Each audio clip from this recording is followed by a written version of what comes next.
Good morning, Murder Church. Welcome in here, everybody. What's going on a Sunday morning? Getting ready to end March out and going into April. Believe it or not, holy shit. I can't. I don't know what's happening. Time is mysterious. It keeps on going into the future. We cannot stop it. Thanks, everyone. Let's go into episode 69. The magic number 69 of old Phil Spector's murder trial here. We're going to keep rocking and rolling. Starting out this morning with a firefighter, paramedic, Bruce Liverpool takes the stand. And we have an hour and a half starting out with him. Thanks, everyone, for coming in. Hit the old like. Give it a share on the X. I just posted that. I'd appreciate her. And let's have a good morning.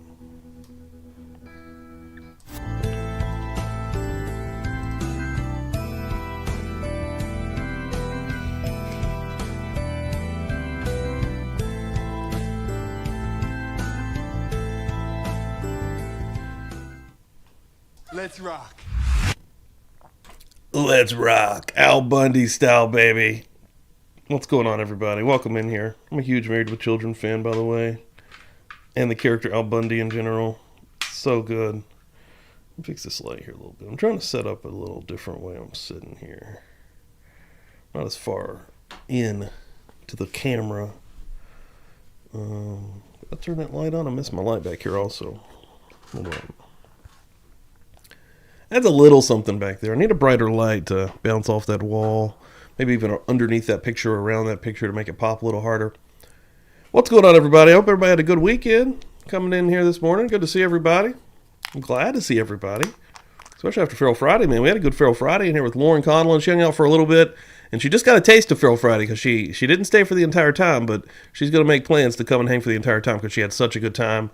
Everybody was so awesome in chat. We were watching Cops all night. It's coming. Feral Friday's going to be wild. We got Lisa, Miss Shorty coming through here. Got Dandy Savage going to be making his return. And we're going to be watching a movie called Evil Tunes, which is going to be incredible. That one's going to be a can't-miss fun night. I just got your email, Dave, also from Big Cartel on which shirt you want there, the orange one. Hell yeah. Welcome in here, Dave. Debbie's in the house. Pokemon. Shelly's in the house. Semi's in the house. Okay. Oasis Cat. Therapist, you know. Good morning, my people. Buzz Nation coming through. Jersey Jen in here. Nose is trying to mess with me this morning a little bit. Factual Lie.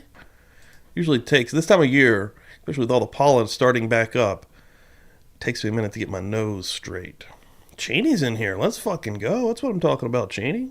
Getting in here early. Hell yeah, everybody. Hell yeah.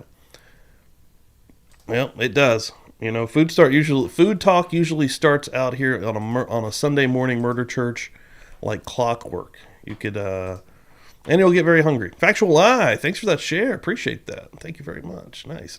Seeking Justice sharing this out last night. Unbelievable. Always on top of it. And if you're not in Seeking Justice's Discord, you're fucking up. If somebody could post that link in here, I'd appreciate it. That'd be dope.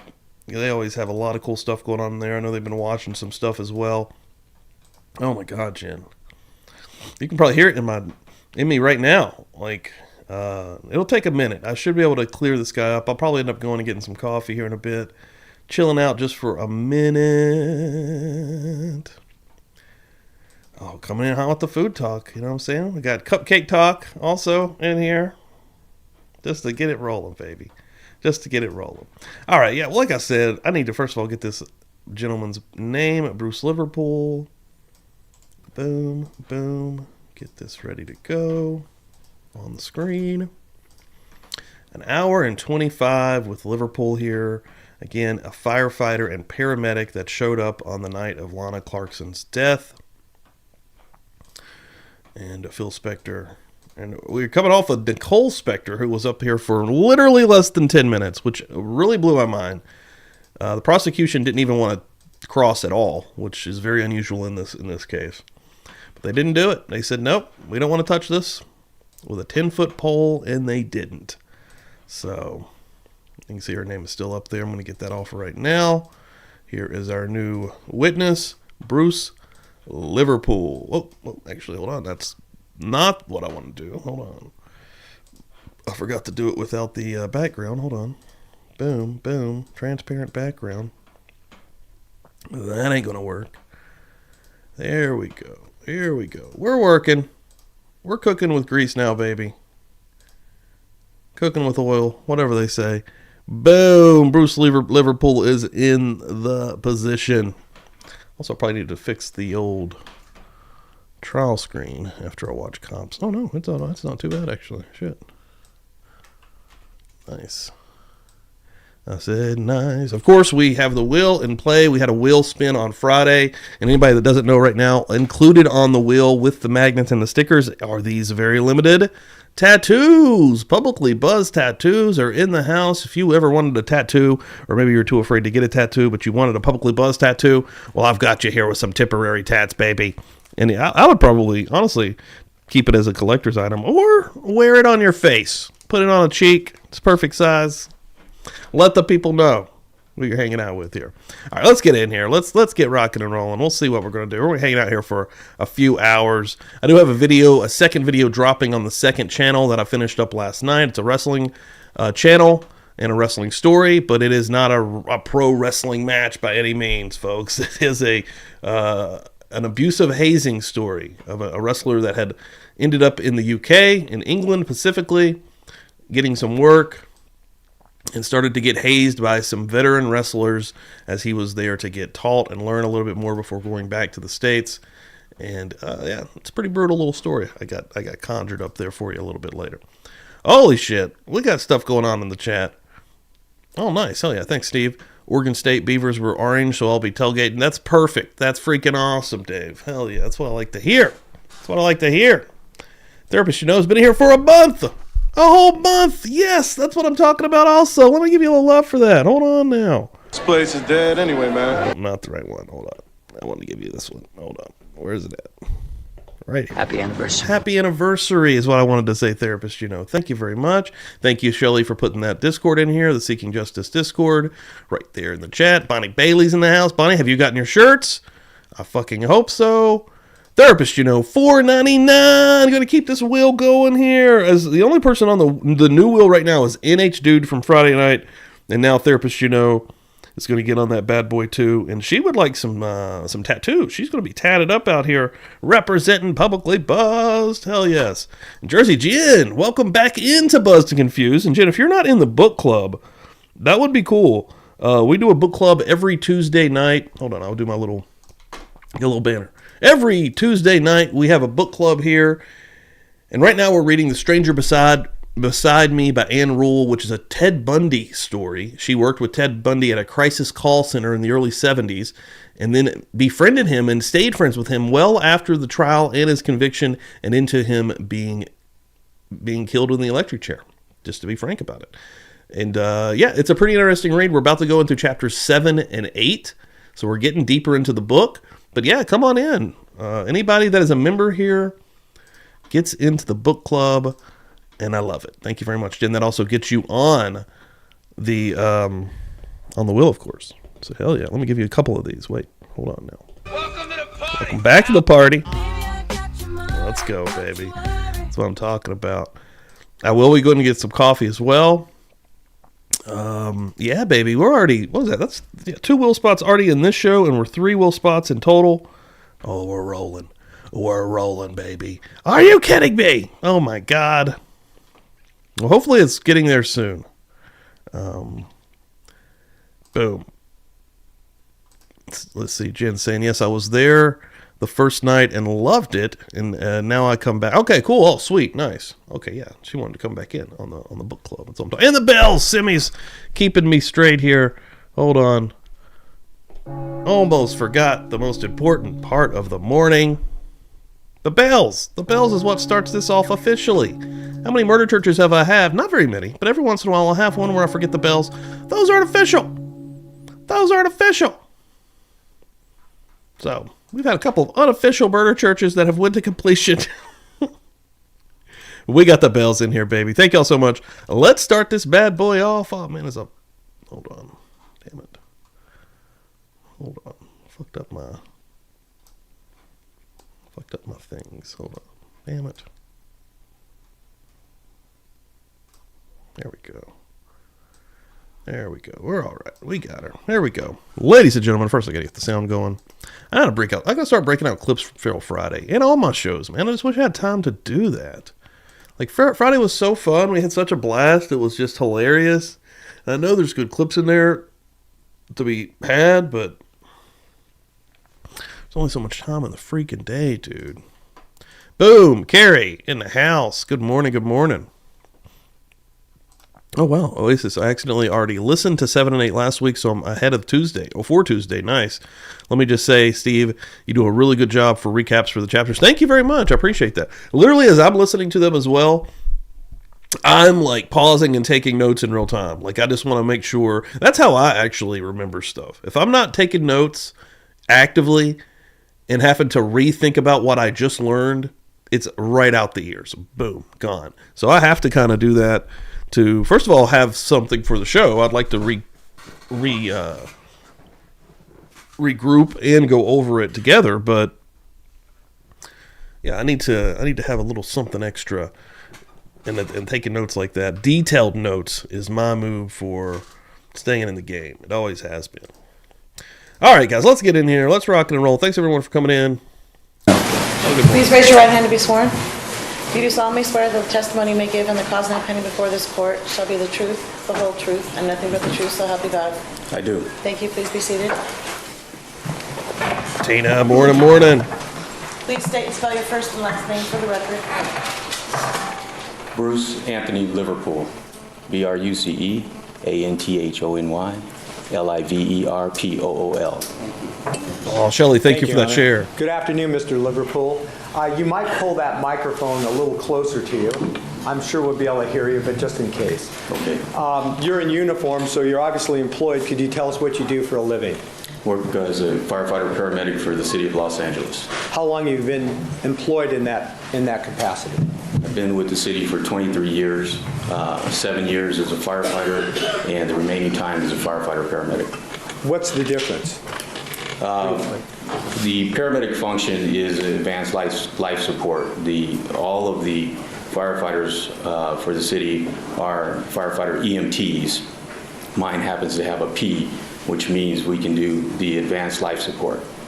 So to become a fireman for the city of Los Angeles, you have to go through the fire academy run by the city, correct? Correct. And you did that, obviously. Yes. And then to move up to that next level, to be a paramedic, or an EMTP, is that what you said? Correct. You need additional training, is that right? That's correct. Could you briefly outline that for us and when you took it? That was about in 1990, 91, in that area.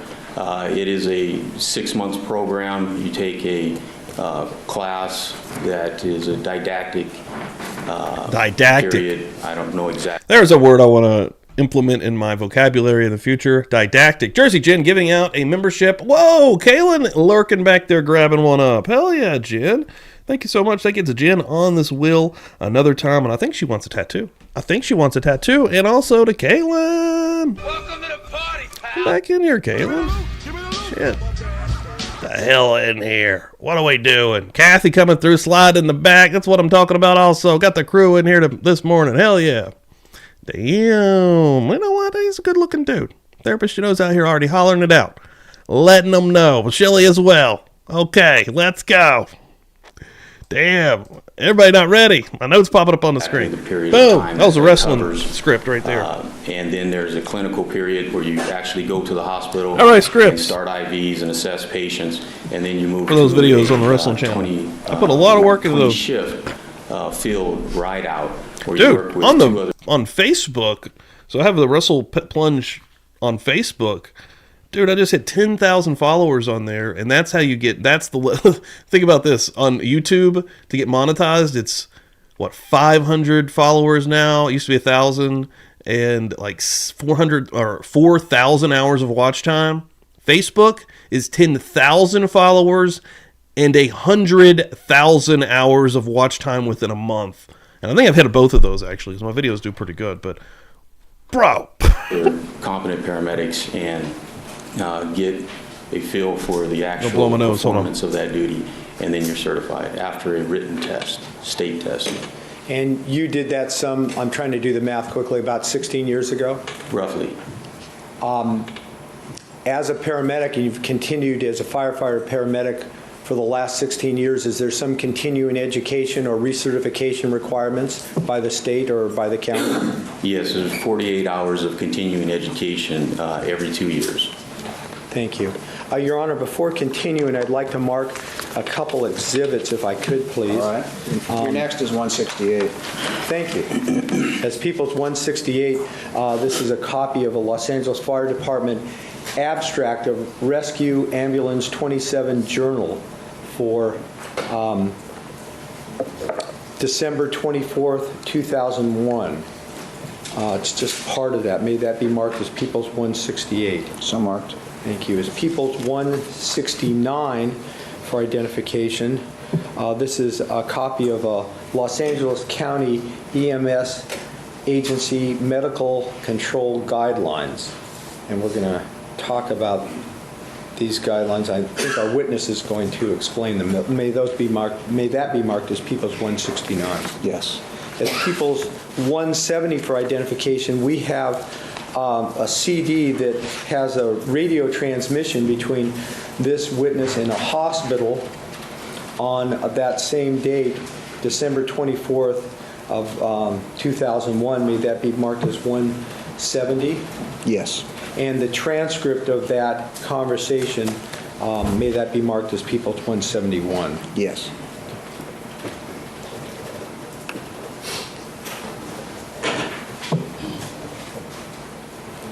Thank you, Your Honor. Mr. Liverpool, I'd like to invite your attention to December 24th of 2001. Were you working that day? Yes, As a fire paramedic, you work 24-hour shifts for the most part, is that correct? correct. Do you recall where you were working, what part of the city, and what rig you were working on? I was working at Fire Station 27, on Rescue 27, an ALS ambulance, and in the Hollywood District. Do you have a partner on that rig? Yes, Do you recall that partner's name? Dan Stark. And Your Honor, at this time I've previously asked defense counsel if we could put up defendant's E to the fourth, I believe. Okay. And this witness has a copy of that. Could I have a moment with CD? Do you have it?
I'm muted?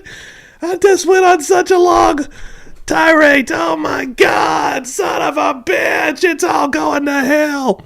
All right, welcome in here. Let me do that one more time. Bonnie Bailey, thank you so much. SK Barnett, now you can get in here for the book club on Tuesday nights, and I put you on the wheel, Bonnie. And also, Bonnie, I was saying, how do you get your mail? Do you get it through a box? Okay, do you want me to put AK Barnett on the wheel? Do you have like an actual box at your complex? Does it come straight to your door? Because this next week will be, we're going to be going into 2 weeks. This will be the second week coming. So hopefully we're still within the ballpark. I just got to get the tracking and actually check it now. I can do that tomorrow. I have to actually run by to do that. But yeah, man, I want you to get that. I freaking hate that. So yeah, let me take Bonnie off here and put SK Barnett on here with a possibility of getting some really cool stuff. I can't believe I was muted through that whole time. I blew my nose and got a little crazy. I did. I pulled a Bob. I haven't done that in a while, at least. It's been quite a while since I've done that. But it'll happen. It'll happen now. Boom. There's the Wrestle Plunge channel. That's where you can see my new video today at 3:45 p.m. Okay, folks? That's where that's going to be coming through at. I know. I had to blow the old nose and I forgot to turn it back on. But yeah, man, I want your shirts to get there, Bonnie, more than anything. Come to your door. Okay. All right. Well, hopefully, the past two, I get why they didn't, because I didn't have the full address. So now that I've got the other part of the address in there, it should come on to the door then. Because the other ones, I guess, where it didn't have I just don't want to say anything out loud, but the next part of your address that you had given me, I guess that they couldn't fully figure out which door, which apartment, however that works, wherever you live. So hopefully now they'll be able to get it there. Joe Schmo coming through here. Joe, I just saw you hit over 1,000 followers, dude. Congrats on that. That's fucking dope. It's awesome, man. You gotta fight for your right. You hear that? You gotta fight for your right to shit. Michelle, get in here. Coming through the door, Michelle. What's up, everybody? Good morning. We're going. Does everybody think this is a hot cop? I'm going to put a poll up. Okay.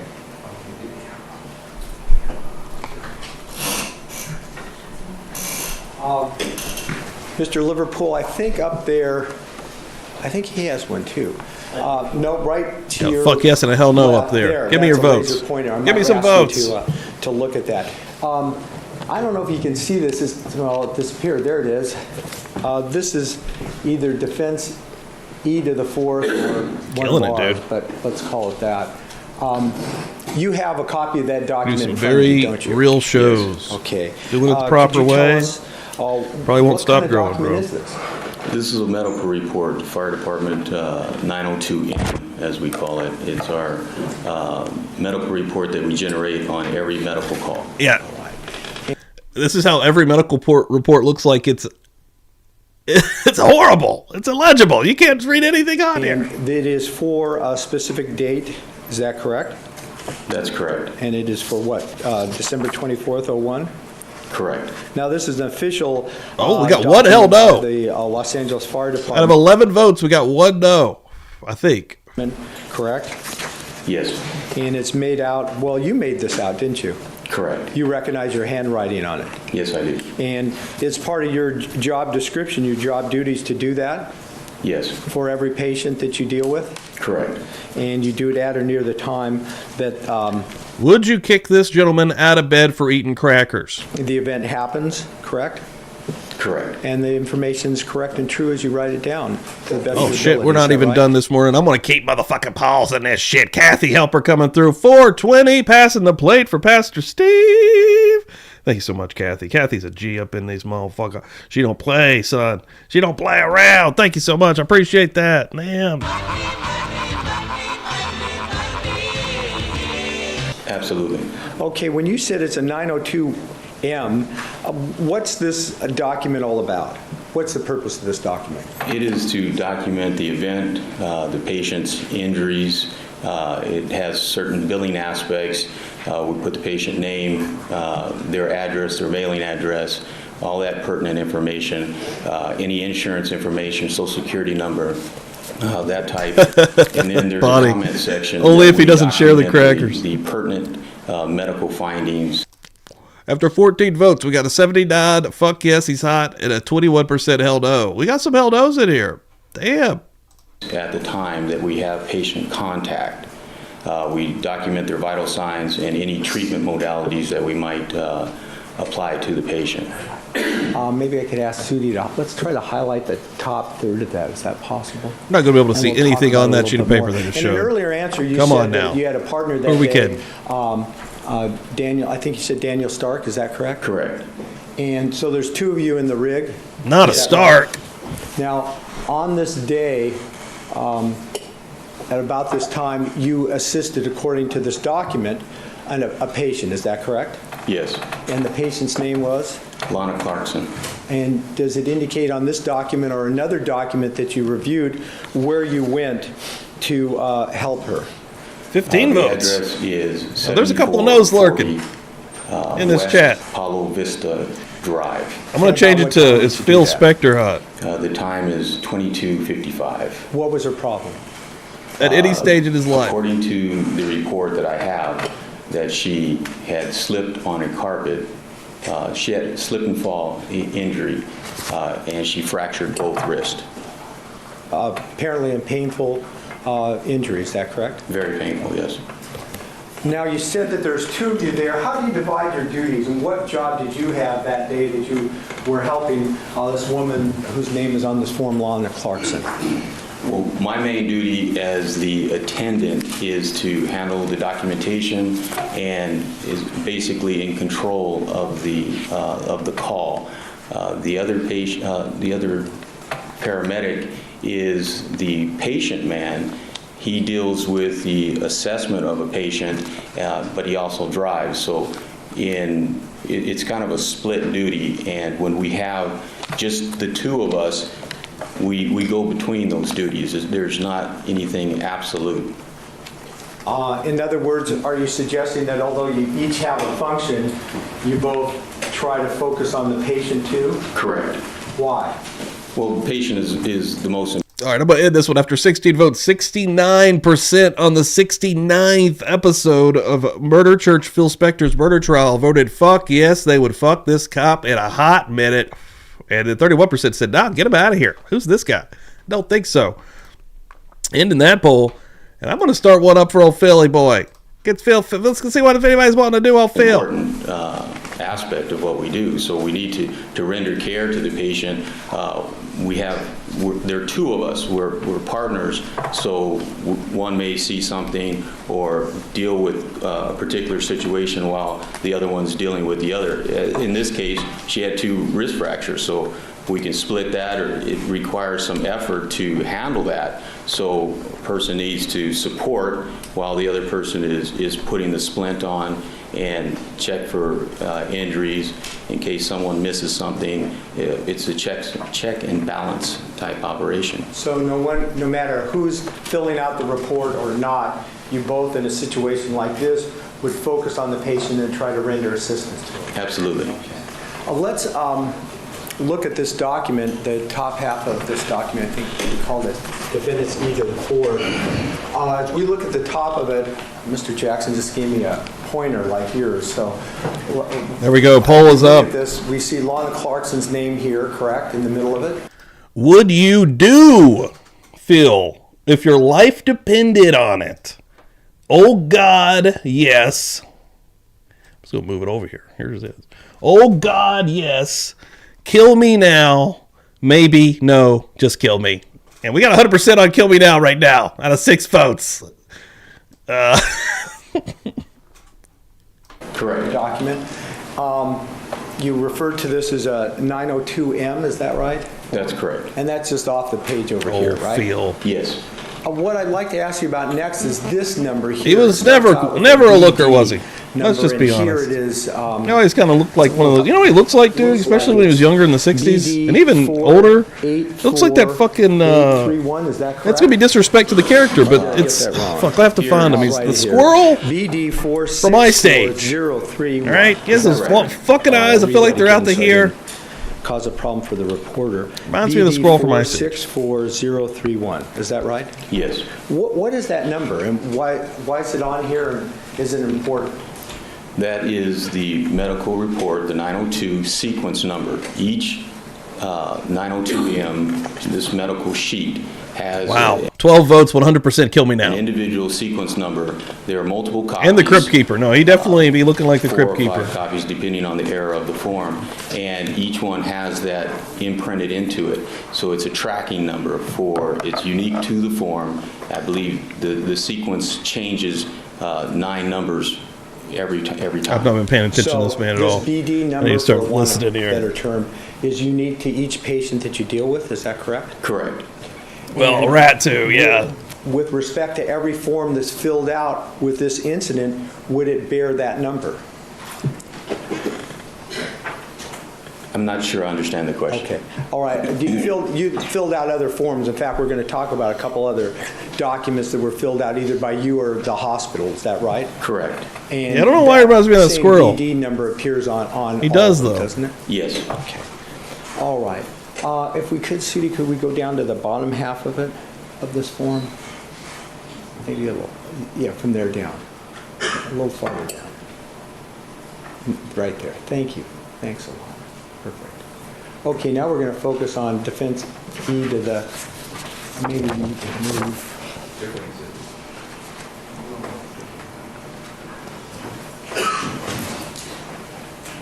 Oh, okay. Oh, well, we're a little off it, but we'll talk about this anyway. As I look at this document, or at this bottom portion, Yes. second audiovisual guy in the room. There we go. Thanks, Mr. Jackson.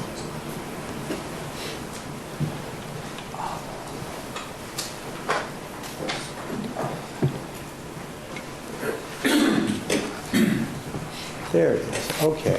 As we look at this bottom half. Deja of vu. the Thanks for that share. to the fourth, right in this area, is there some Weasel will some part work. of the form that allows you to make an assessment of the What's up, Mika? victims or the patients? The patient's Mika. situation, whether they're alert or not. The level of consciousness. Holy shit. Oh, wow. Holy shit. We got one person if you have not voted yet, get your votes in. Would you feel Spector if your life depended on it? Oh God, yes has 0%. No one has clicked that one. Kill me now is at 93%.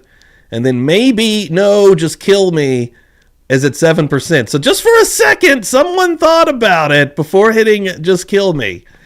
Out of 14 votes. Not sure. The important questions being asked on Murder Church. Yeah. You may. There you go. All right. Okay.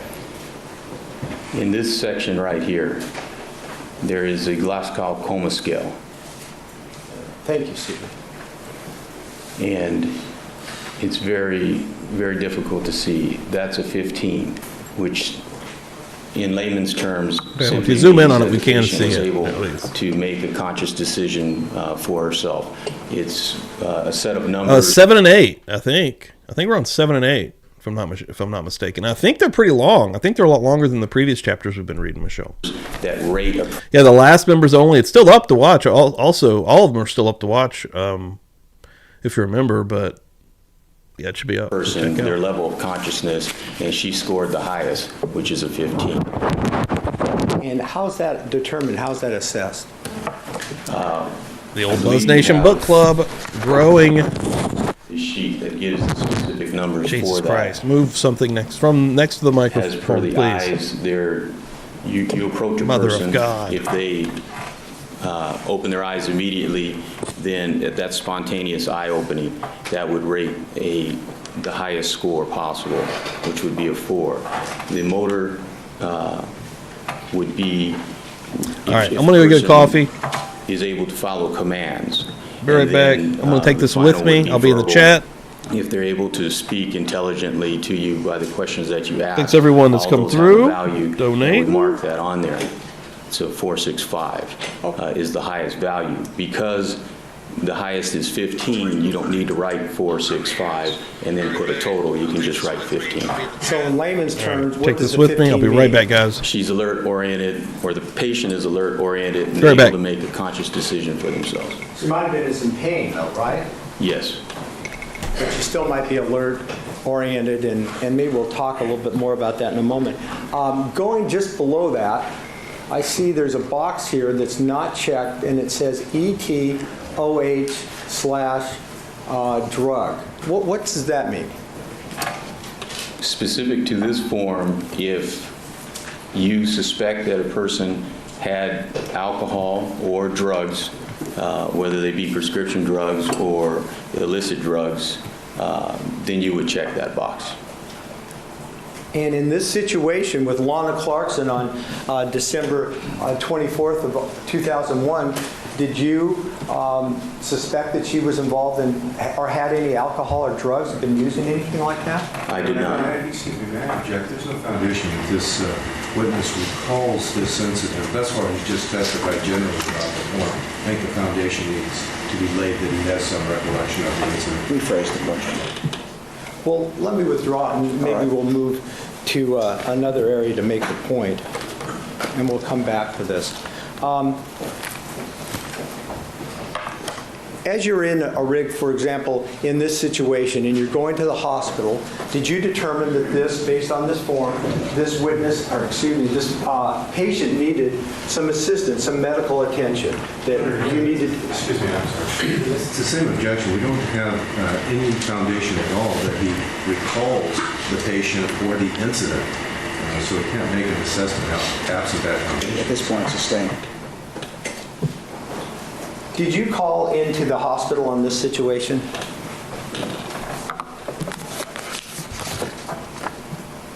Yes. Why? According to the medical form, we made base contact. Excuse me, I'm sorry. That's going to be hearsay at this point. Well, there's an exception to the hearsay rule. This is an official record. He prepared the record. It's also a business record. He prepared the business record. He can't testify from his own memory, that's fine, but he can testify as to what the record reflects. Well, and not all of the foundational requirements have been made. Oh, I think he did. I don't know if you were, I listened to those. It certainly came out as very clearly a business record. And is this required to be done by the fire department, these logs to be filled out? Yes. It's an official record. Fine, that point's been passed then, but we do need to have it clear whether or not he's simply All right, reading that was too the much data. work. And that's fine. I think he just said the record Oh. reflects. He's not indicating that this is based on his memory. He's based on, his last answer was, this is what the document reflects. You may proceed. Thank you. So based on the record, the document that we're now looking at, Defense E to the Fourth, you made a call into the hospital, is that correct? Correct. Why? Based upon the form that and the injuries that are recorded on the form, that the patient required some pain management. Have you had an opportunity before taking the witness stand here to review and listen to a transcript or listen to a tape or read a transcript of that radio transmission? Yes to both. And may I play that now? It's one of those people 70. All right? Yeah, I think that is hearsay. Overruled as to when the tape was made and the circumstances it was being made under. It's clearly a contemporaneous event. It's describing an event that's taking place. The objection is overruled. I want to say, just want to see. Oh yeah, still looking all right there. Thanks everyone for being here this morning. Before we do that, perhaps we could pass out the transcripts, people 71. Okay, see if I can find them. Dude, Blaren, tag team, Yes. Baldos. Do that first. Make sure we have enough. You have a copy, right? Yes, I sir. want some of that. Not no one. Scared to death. Liverpool, dark.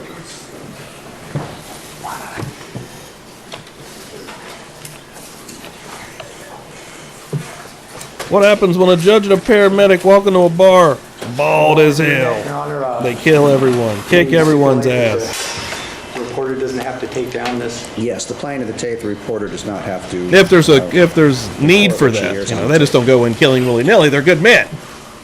They want that to sound crazy, and it came out crazy. But if there's some unhinged pieces of shit lurking in that bar. It's going to turn into an 80s action film quick. Your Honor, with the court's permission, can you pay People's 70. Mr. Liverpool, you have a copy. Why don't you follow along with us?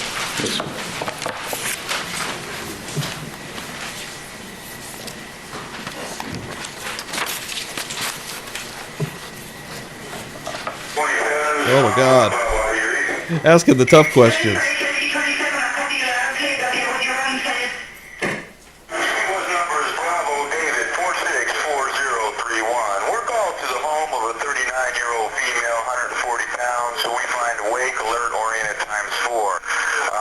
patient was dancing on a carpet, slipped, fell, and fractured both her wrists. We have Oh, shit. significant deformity. It's the broken wrist on 911 the call. right wrist and not as bad on the left.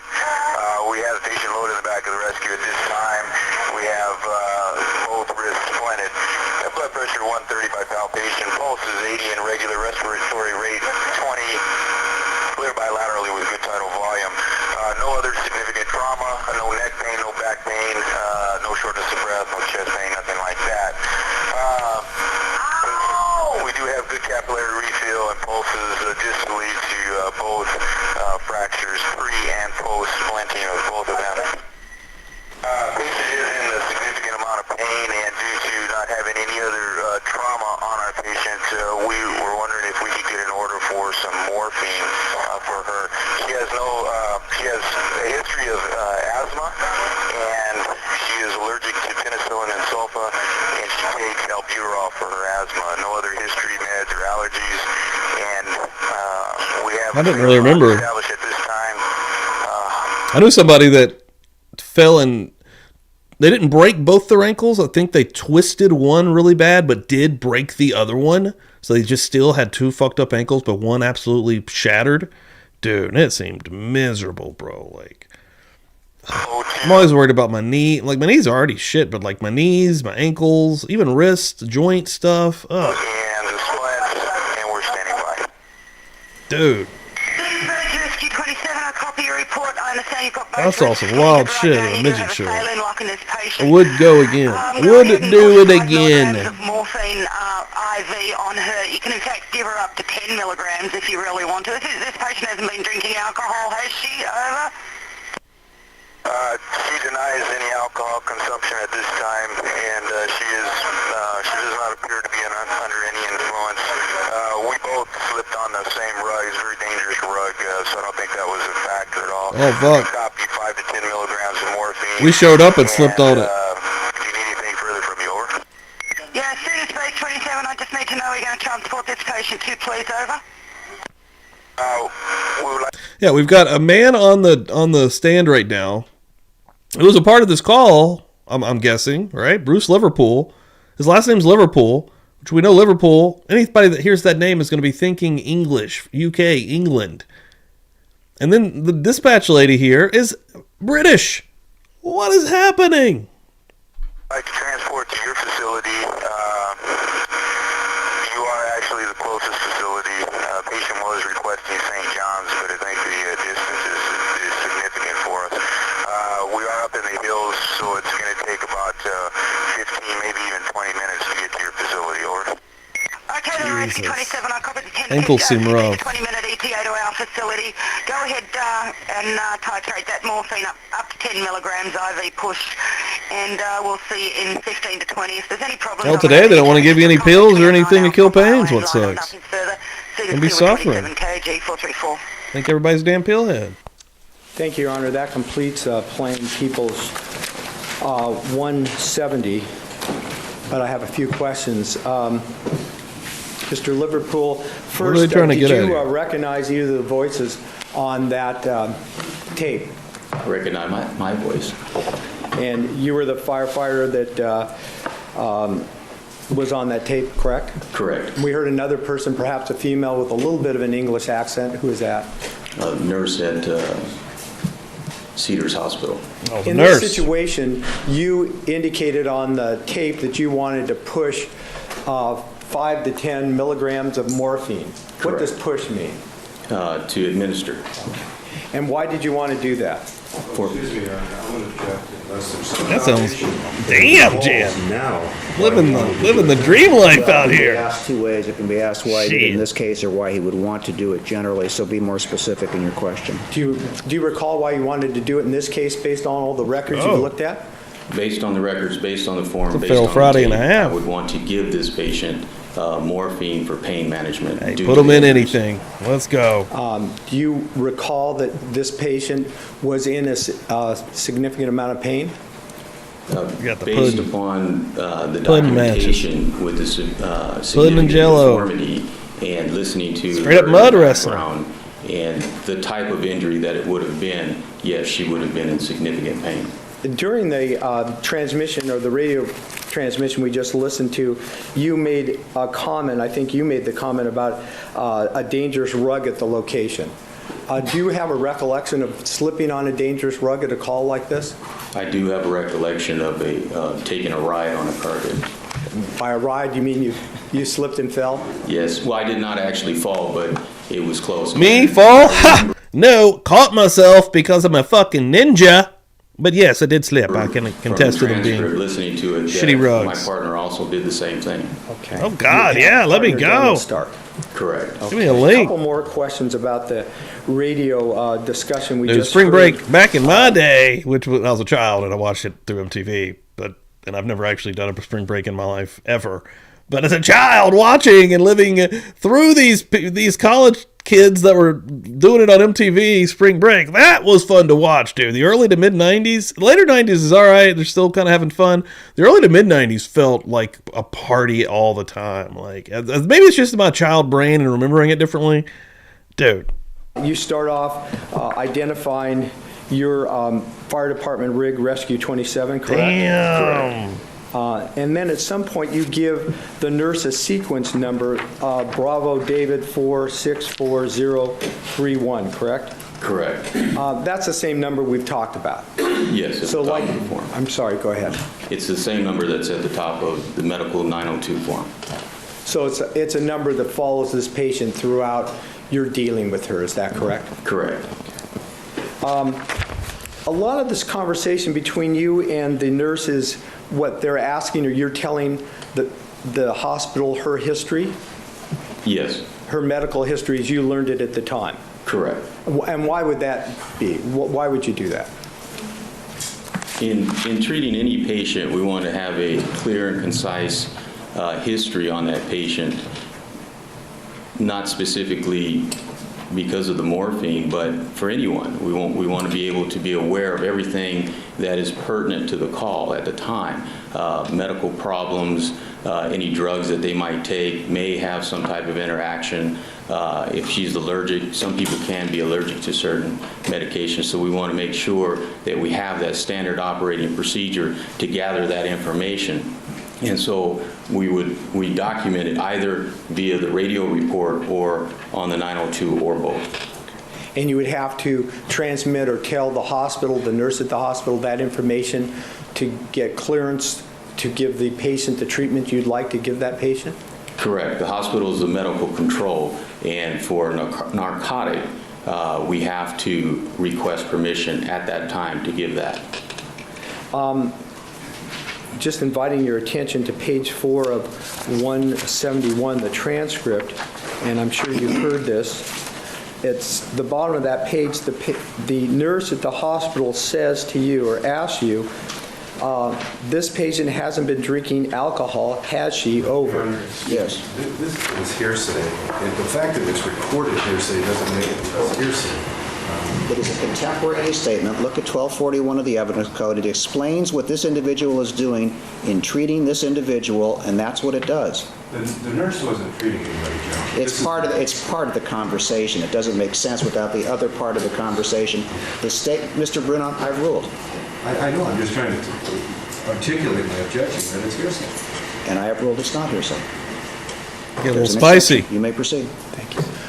You know, do Judge recall Dalhart the has nurse already asked you ruled, that? sir. I recall So you need to it shut by your fucking mouth. How about that? Huh? Do I need to send in the Based fucking on heavies? all the documents Over there that you smirking look at the and fucking listening table. to the tape, why Son of a in bitch. Judge situation Dalhart, like this don't would, fuck with them. How about the that? hospital, a nurse ask you Judge whether done or ruled. not a patient been drinking before you It's relevant. Administered morphine. And I'm going to object to that. Oh, you son of a bitch! You It cocksucker! calls for why these questions are asked. It's not just this individual. Son of It's a- why a certain course is followed when they treat people in this situation, and the objection is overruled. Do you have that question in mind? Yes. Okay, please answer. In order to give a patient morphine for pain Bastard. management, Pissing for me pain off. management, morphine is specific to isolated extremity trauma.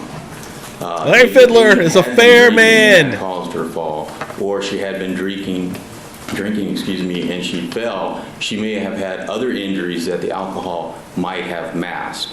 So it's specific. The reason why she asked the question was to rule out that possibly she had some other type of injury in addition to the isolated, obvious extremity trauma that she had. And she wants to make sure that we've assessed the patient properly and that we did ask that question. And so now we are allowed to give morphine. Let me ask you a couple other questions about that medical situation. You said that morphine was specific for extremities, arms and legs injuries. Is that right? In pain management, yes. So if, like Lana Clarkson in this situation, based on all the documents, you fall and break both your wrists, it's a painful situation. I'm going to Google naked bike ride now. Hypothetically, how about if I'd been in a traffic accident, broken my arm or both my arms, but also I might have broken or had a neck injury of some kind. Would morphine be inappropriate in that situation? Yes. Why? Because you like have bicycles, or is it potential of motorcycles? Multi-system I found one trauma, bikes. which would possibly, you could have some internal bleeding, you could have a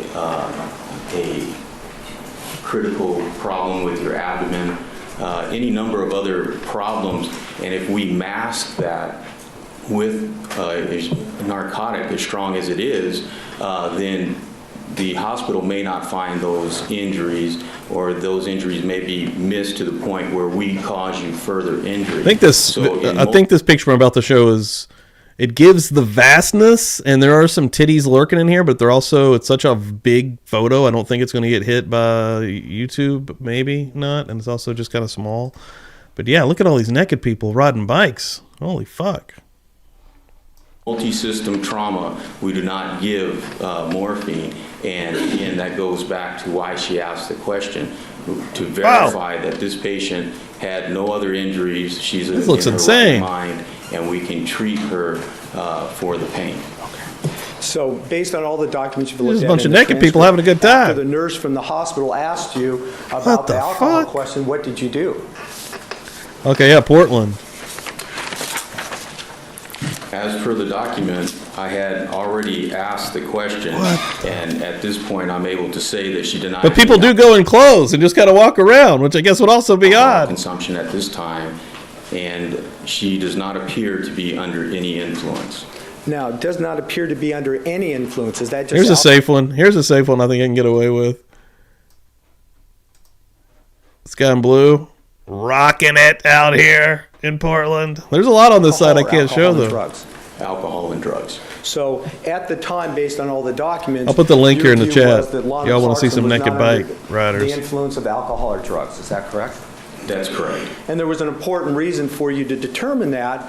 One, the hospital asked you, correct? Correct. And that was important in determining whether or not morphine should be administered. Correct. Okay.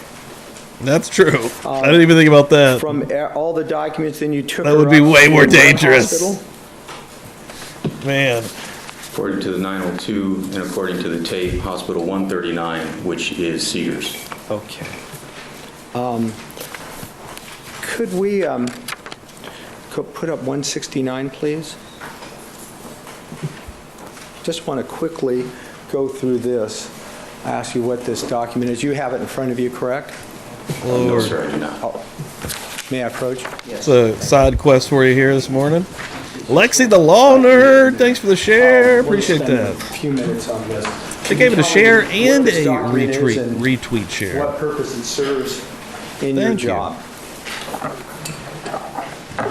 This particular document is, as it says at the bottom, ALS, BLS, altered level of consciousness. It's a guideline that we go through determining what the level of consciousness is of the patient and whether that patient can go by BLS, basic life support ambulance, or advanced life support.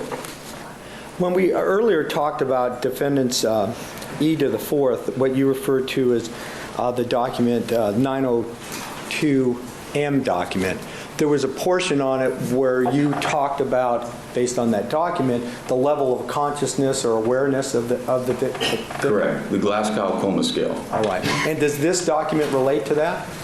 It does. Maybe we could highlight the bottom third, CD. Thank you very much.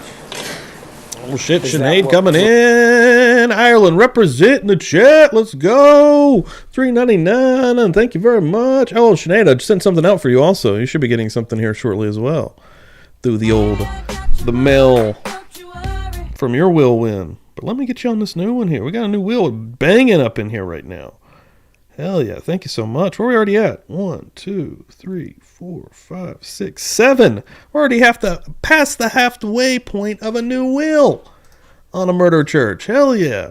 And on the next one here that's on this wheel now, possibly, Sinead, if you haven't seen them, Publicly Buzzed Tattoos have arrived in the house.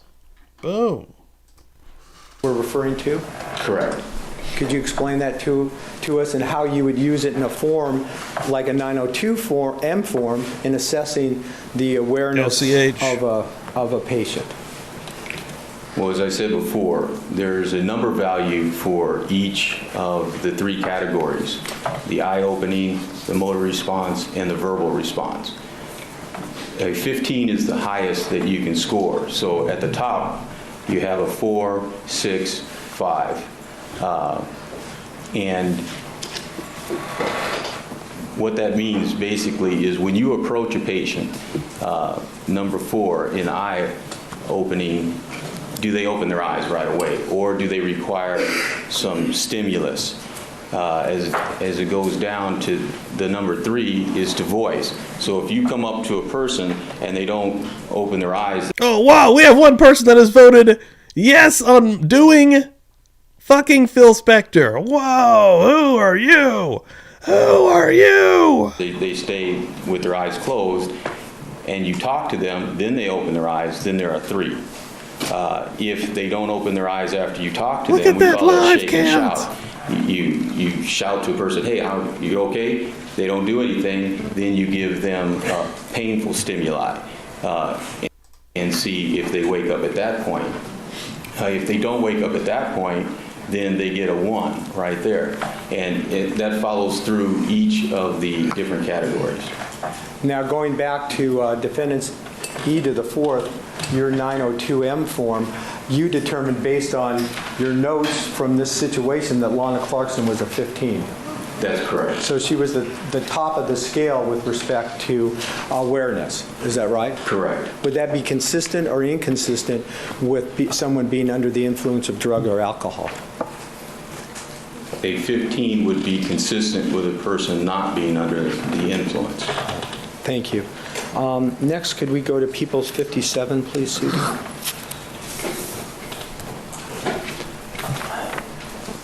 Do you have the hospital base form with you up there?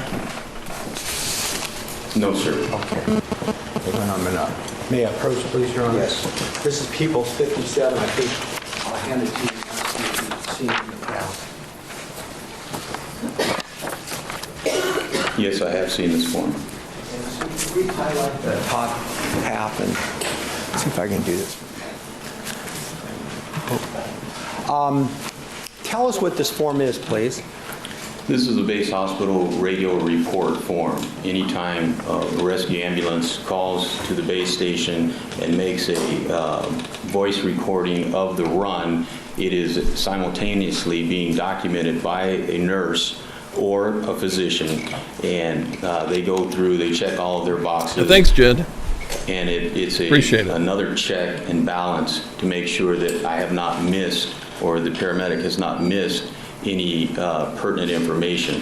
So they go through this form, they document what I tell them, or what the paramedic tells them, all the pertinent information, and if they have a box missing, then they'll ask you a question about it. And you learned about this form and its use during your background and training to be a paramedic, is that correct? Correct. Now I'd like to invite your The slaw wrestler looks crazy. I'm going to object to this form. It's not a fire department form. It's not filled out by a firefighter, and it's not filled out. Oh, here we go, the pudding wrestling. Or direction. So this, I believe, would be hearsay. I'm going to try to lay a foundation here. All right, hold on. Before you go ahead and try to do that. Okay. I'm going to invite your attention to the top right-hand corner here. Do you see this number? Yes, And that number is, again, DB464031, correct? correct. And we've talked about that number before, is that right? Yes, sir. And in fact, that number is the number that relates to this incident. Oh with my Lawrence God, that's how you Larson on break a knee or a leg or a hip or something. 24th, 2001. And this Is that Jello right? one. Correct. Same number that was Like on there's nothing to break your fall? 2M4 that we've called defense E to the fourth. Is that right? Hardly any Jello down there, but it's just slippery as fuck. Now, is based on your background and training, is this a form that the nurse at the hospital, as part of her job, It's men against women? What is happening? Radio transmission that we just listened to. Yes, That's part of her job. absolutely. Part of the paramedic protocol to deliver health services, medical services to the patient. Is that correct? I would object to that. It's a separate agency, it's a separate entity, it's not part of the paramedic's protocol, it's not part of his entity, it's part of somebody else's entity. He can't lay a foundation for somebody else's business record. He may not be able to, and he may be able to, depending upon his familiarity with the form, how it's filled out, when it's filled out. It all depends. You're right. I believe I don't know yet. He may not be able to, but I'm going to allow him to ask some foundational questions. We'll see where we're at the close of the foundation portion of this examination. If I don't think he's done it, then he'll have to do it through someone at the hospital. You may proceed. Thank you. During your paramedic training, you spent time at the hospital? Yes, Were you That's ever right. in a situation or part of in the hospital while a paramedic called in, such as you did in this case, and filled out a form just like this? yes. Did that happen just once or a number of times during your training? It happened a number of times. And it happened a number of times so that you would become familiar with the whole process, including the nurse's duty to fill out this base hospital form, like the one we have up on the board, People's 57, while you're doing your job on the other end. Isn't that correct? Like, what are they trying to prove, though? What are they going to get at? Well, it sort of has to be compound by nature. I agree it's somewhat leading, but it's also a foundational question. I'll allow it. You can answer. If what he said is not correct, let us know. You have to ask the question again. Uh-oh, okay. All right. Good work, Mr. Bruno. During your paramedic training, you said that you were in the hospital when this form, a form just like this, was filled out as a paramedic called in. Is that correct? Correct. Based on your background training and experience, is it part of the LA County paramedic medical procedure for a nurse to fill this form out as a paramedic like yourself in this situation calls in information so that she documents it? Your Honor, again, that's compounded. And Yeah, he feels like a ref. It's accurate and part of it's not accurate. I'll allow it. Part of the paramedic protocol for the hospital personnel to fill out the form, and that's what the question's asking. I'm going to allow him to attempt to lay a foundation. If you want to cross-examine on the foundation before we get on to anything else, you may do so. And then we'll see. I'll make a determination whether there's a sufficient foundation. That's the question on what year? Sure. Firefighter, or is it firefighter, paramedic? What's the Firefighter Liverpool. Okay, Mr. Liverpool, did you ever work at the hospital? As a hospital employee? As a hospital employee, no. You went to the hospital and observed what the medical personnel did in the course of their duties, right? Correct. I suppose you observed Get doctors. a putting field stitches change in people, here. et cetera. Correct. But that didn't make you a doctor qualified to put stitches in. But in terms of the training manual, have you ever examined the medical personnel training manual? For the nurse? Yes. No. Have you ever received any training from Cedar Bruce Sinai did hard as work, to too, how they maintain actually. their records, what their obligations and responsibilities are? Not from Cedar. Larry, Bruce, This Fiddler, record was ostensibly Willis. made, is that right? That's correct. Doward. So you have observed various nursing or other personnel make records over the course of time, correct? Correct. And that's your entire foundation as to what their responsibilities What is happening? are. Is this a cross, or is he just... Well, you know that they have to, what other training? This is a county form. This county form is required by all hospitals in the LA County area. It's the same, it's a standard form. Our medical 902 form is separate. We use a separate form than the County of Los Angeles Fire Department uses. However, this form is standard within the county, and it must be filled out by the hospital anytime a paramedic generates a radio report. Okay, I understand that. Is that a Rolex, Dave? That old dude's rocking here? Training and responsibilities that you have specific knowledge of the people at Cedars-Sinai Hospital. Mr. Burnett, I'm going to interrupt you for a second based on something the witness just said. You said this is a county form. Does the form belong to Cedars? Does it belong to the County of Los Angeles, if you know? Belongs to the County of Los Angeles, sir. Then all these objections, this is now an official record. You don't need the foundation you need for a business record, and therefore I'm going to allow this to proceed. Well, that leads us to the question, is the person filling it out an official within the meaning of the official records document? I'm satisfied that under this particular, the way this works, from what I've heard from this witness, this is an official document, that although the employee is an employee of Cedars, which is obviously not a county hospital, it's a private hospital. However, they beat the fuck out of nothing in this trial. They'll beat the deadest horse. And therefore, the person who fills it out. All right, this horse has been dead for days. County employee, rigor mortis, maggots are eating it, and they will keep beating this horse into the fucking ground. Going back to my earlier question, the BD number that we referred to earlier, that was the same number that's on this trial, your boy. I'll tell you right now. form for Lana Clarkson, correct? Yes, sir. So this form that we're now looking at, trial. which did I mark it as? What did I mark it as, Judy? People's 57? Yeah, People's 57. This is the hospital's copy of the transmission that you made over the radio that we listened to. Is that correct? That's correct. And it was done at or near the time that you made that transmission, because we know it has the same BD number, correct? That's correct. Okay, and it relates the same day, to December 12th, excuse me, December 24th, 2001? Correct. Okay. Going down here to the next line, and I'll try to highlight. What are you making, here. CH? This Get us hungry here. Here, where I'm now pointing. Could you tell us what that says? It says, fell on carpet while dancing, bilateral wrist deformities, good capillary refill, pre and, I don't think it has anything after that, but I believe it is to be pre and post. No ETOH. And in the medical history, right in that area, it has asthma, and then below that, there is medication, albuterol. I see, it actually drops down the way she wrote it. Good capillary refill, pre and post splinting, and then it goes on. All right, so again, as you're transmitting over the radio the conversation we heard, apparently the nurse is writing down the information, correct? They write down simultaneously while the radio report is going, because there have been technical difficulties and you lose the tape. So that information is written down simultaneously, and at the top of the form you can see the time when she started. It was 23, I believe it says 23:35. Thank you. Now I'd like to direct your attention to this part of the document that I'm now pointing at.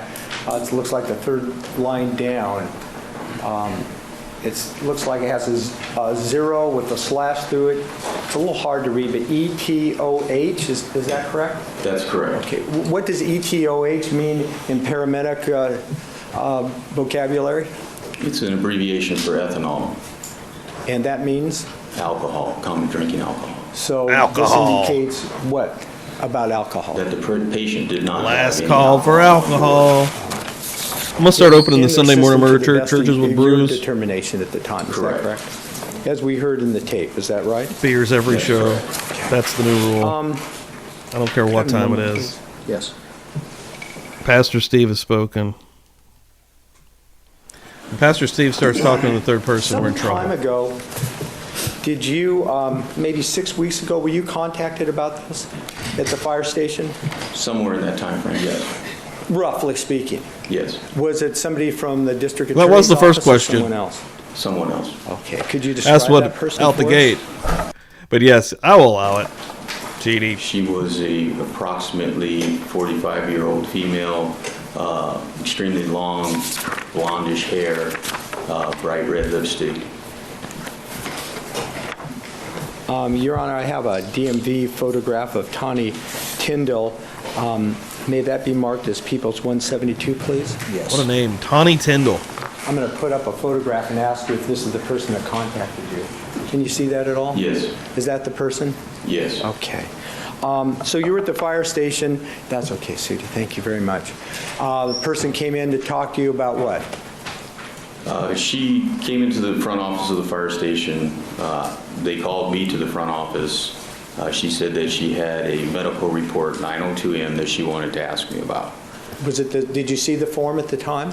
Yes, I did. Is it the same one we've been talking about, Defense E to the 4th? Yes, sir. The one you have in front of you? Yes, sir. Fine. And then what happened? I took the form from her hand, I read over it, and I noticed the date of the form, and I asked her, I questioned her, I don't remember specifically what I said, but I asked her something to the effect, is this person suing the homeowner where she fell? And she indicated yes. She said that there was a lawsuit going on about the Civil lawsuit, yes. slip and fall. Yes. And as you've told us, you remembered that you slipped on that same rug. At the time when she approached me, I did not until the tape. When you heard the tape that we've all heard here, People's 170, you recalled that? Yes. Okay. So you inquired whether or not this was some kind of lawsuit, right? Correct. And then what happened? She affirmed that it was a lawsuit. I mentioned to her, I said, isn't there a statute of limitations on something like that? And she kind of laughed it off. We went into the kitchen where there was more room to sit down. She took notes and asked me some information, the meanings of certain portions of the 902M. Much like we've done here today. Correct. Including whether or not Lana Clarkson, the patient in this case, was under the influence of alcohol or drugs? Correct. Okay, and you told her what? Essentially, at that time, I had absolutely no recollection of the event. I told her that did not mark it. I could not say for sure one way or the other, but that I had not marked the form. And that whether you marked it or not, that's important, I assume. It was important. I told her that it was unlikely that she had alcohol because of what we have already discussed about giving morphine, but without any further documentation, I was unable to say 100%. All right. And you told her at the time you didn't really recall it, is that correct? Correct. Since then, you've had the opportunity to not only to look at the 902M form again, right? Correct. But also the hospital-based form. Correct. And the radio transmissions that we've all listened to in People's 170. Correct. Now, did you ask her, or did she say to you about the lawsuit? I mean, who brought that up first? I mentioned it. And at any time did she say, no, this was, this was not a civil lawsuit, but it's a criminal case involving Phil Spector? No. Anything else? Thank you. Nothing further at this time. Thank you, Cross-examination. Nothing further.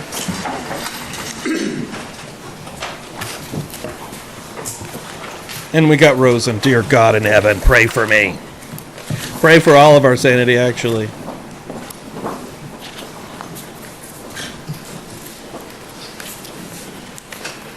Good afternoon, Mr. Liverpool. Good afternoon. You and I just met a moment ago, didn't we? Yes, sir. Okay. And I think we spoke out in the hallway for what, maybe 2-3 minutes before you came in to testify, correct? Yes, sir. And I introduced myself to you, told you who I was and that I was one of the attorneys representing Mr. Spector. Is that right? Yes, sir. Okay. I want to cover some of the things you and I chatted about out there, and also I want to cover some of the things that Mr. Dixon asked you about, okay? Yes, sir. All right. The first thing that I want to talk to you about is when we were out in the hallway, I asked you about your partner that day. Is that correct? Correct. Okay. And I showed you a note indicating that it indicated that you did not recall your partner. You recall that? Correct. All right. As a matter of fact, at that time, in '01, you would get a number of partners, is that correct?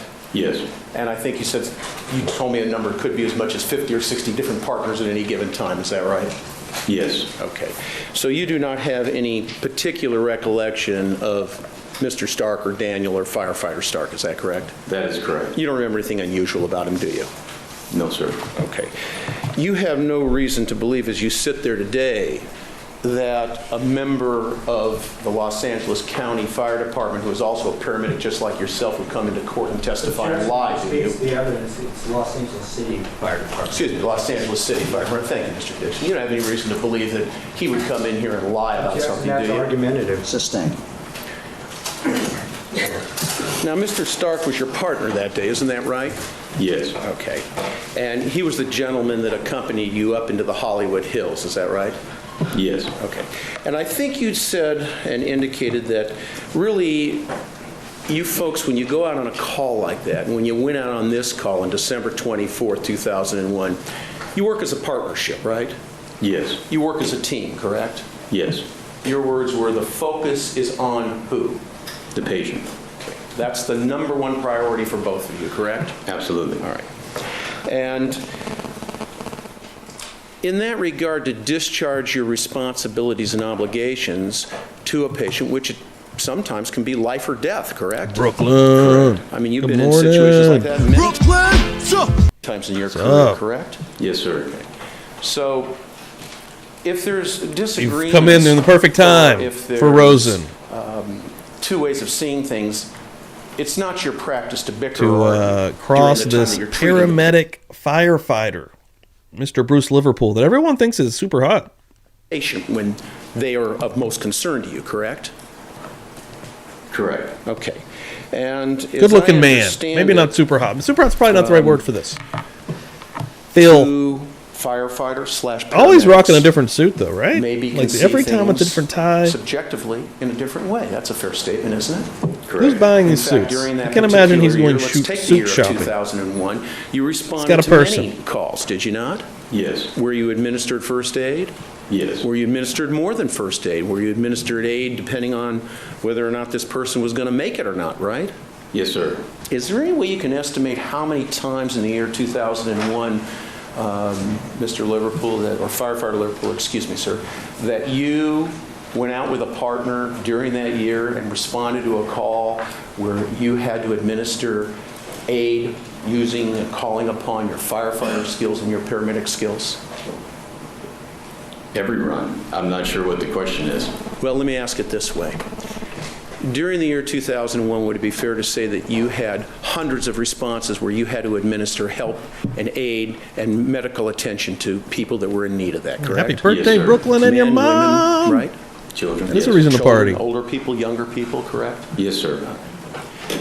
Now, in this particular instance, you don't have any recollection of having any quarrels or fights or arguments or disagreements with your partner, Daniel Stark, that day, do you? No, sir. Okay. And as you sit there now, you don't have any reason to believe that he didn't perform his duties, obligations, and responsibilities in the same manner that you did that night, correct? Correct. You both went out there and you discharged your responsibilities and obligations as two professionals who are firefighters and paramedics, isn't that correct? Correct. And there's nothing in the report that you filled out, the 902 report. Well, let me ask this. Is the 902 report that we saw, is that the only official report you filled out that night? No, sir. Okay, did you fill out some other report also? There is a journal entry. Okay, and do you have that with you? Yes, sir. Okay, may I see that for a moment, please? May I approach this?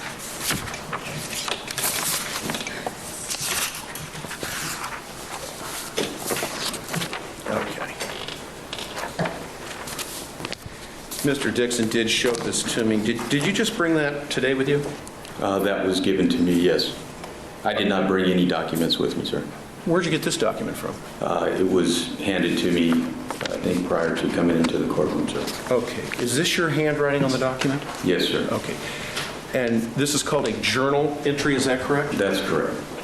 Let's start with the journal entry first. Is there anything in the journal entry to indicate that Daniel Stark, the firefighter, paramedic, partner of yours that evening, who responded along with you up into the Hollywood Hills to treat Miss Clarkson, discharged his responsibilities or his obligations in anything less than a totally professional way? No, sir. And what about if I ask you about Form 902, the one that Mr. Dixon, with the help of Sudi here, placed up on the screen? There's nothing in that report either, is that correct? No, sir. And you don't have any recollection of having to report to any of your supervisors that Mr. Stark did not discharge his obligations and responsibilities professionally just like yourself, correct? That's correct. Okay.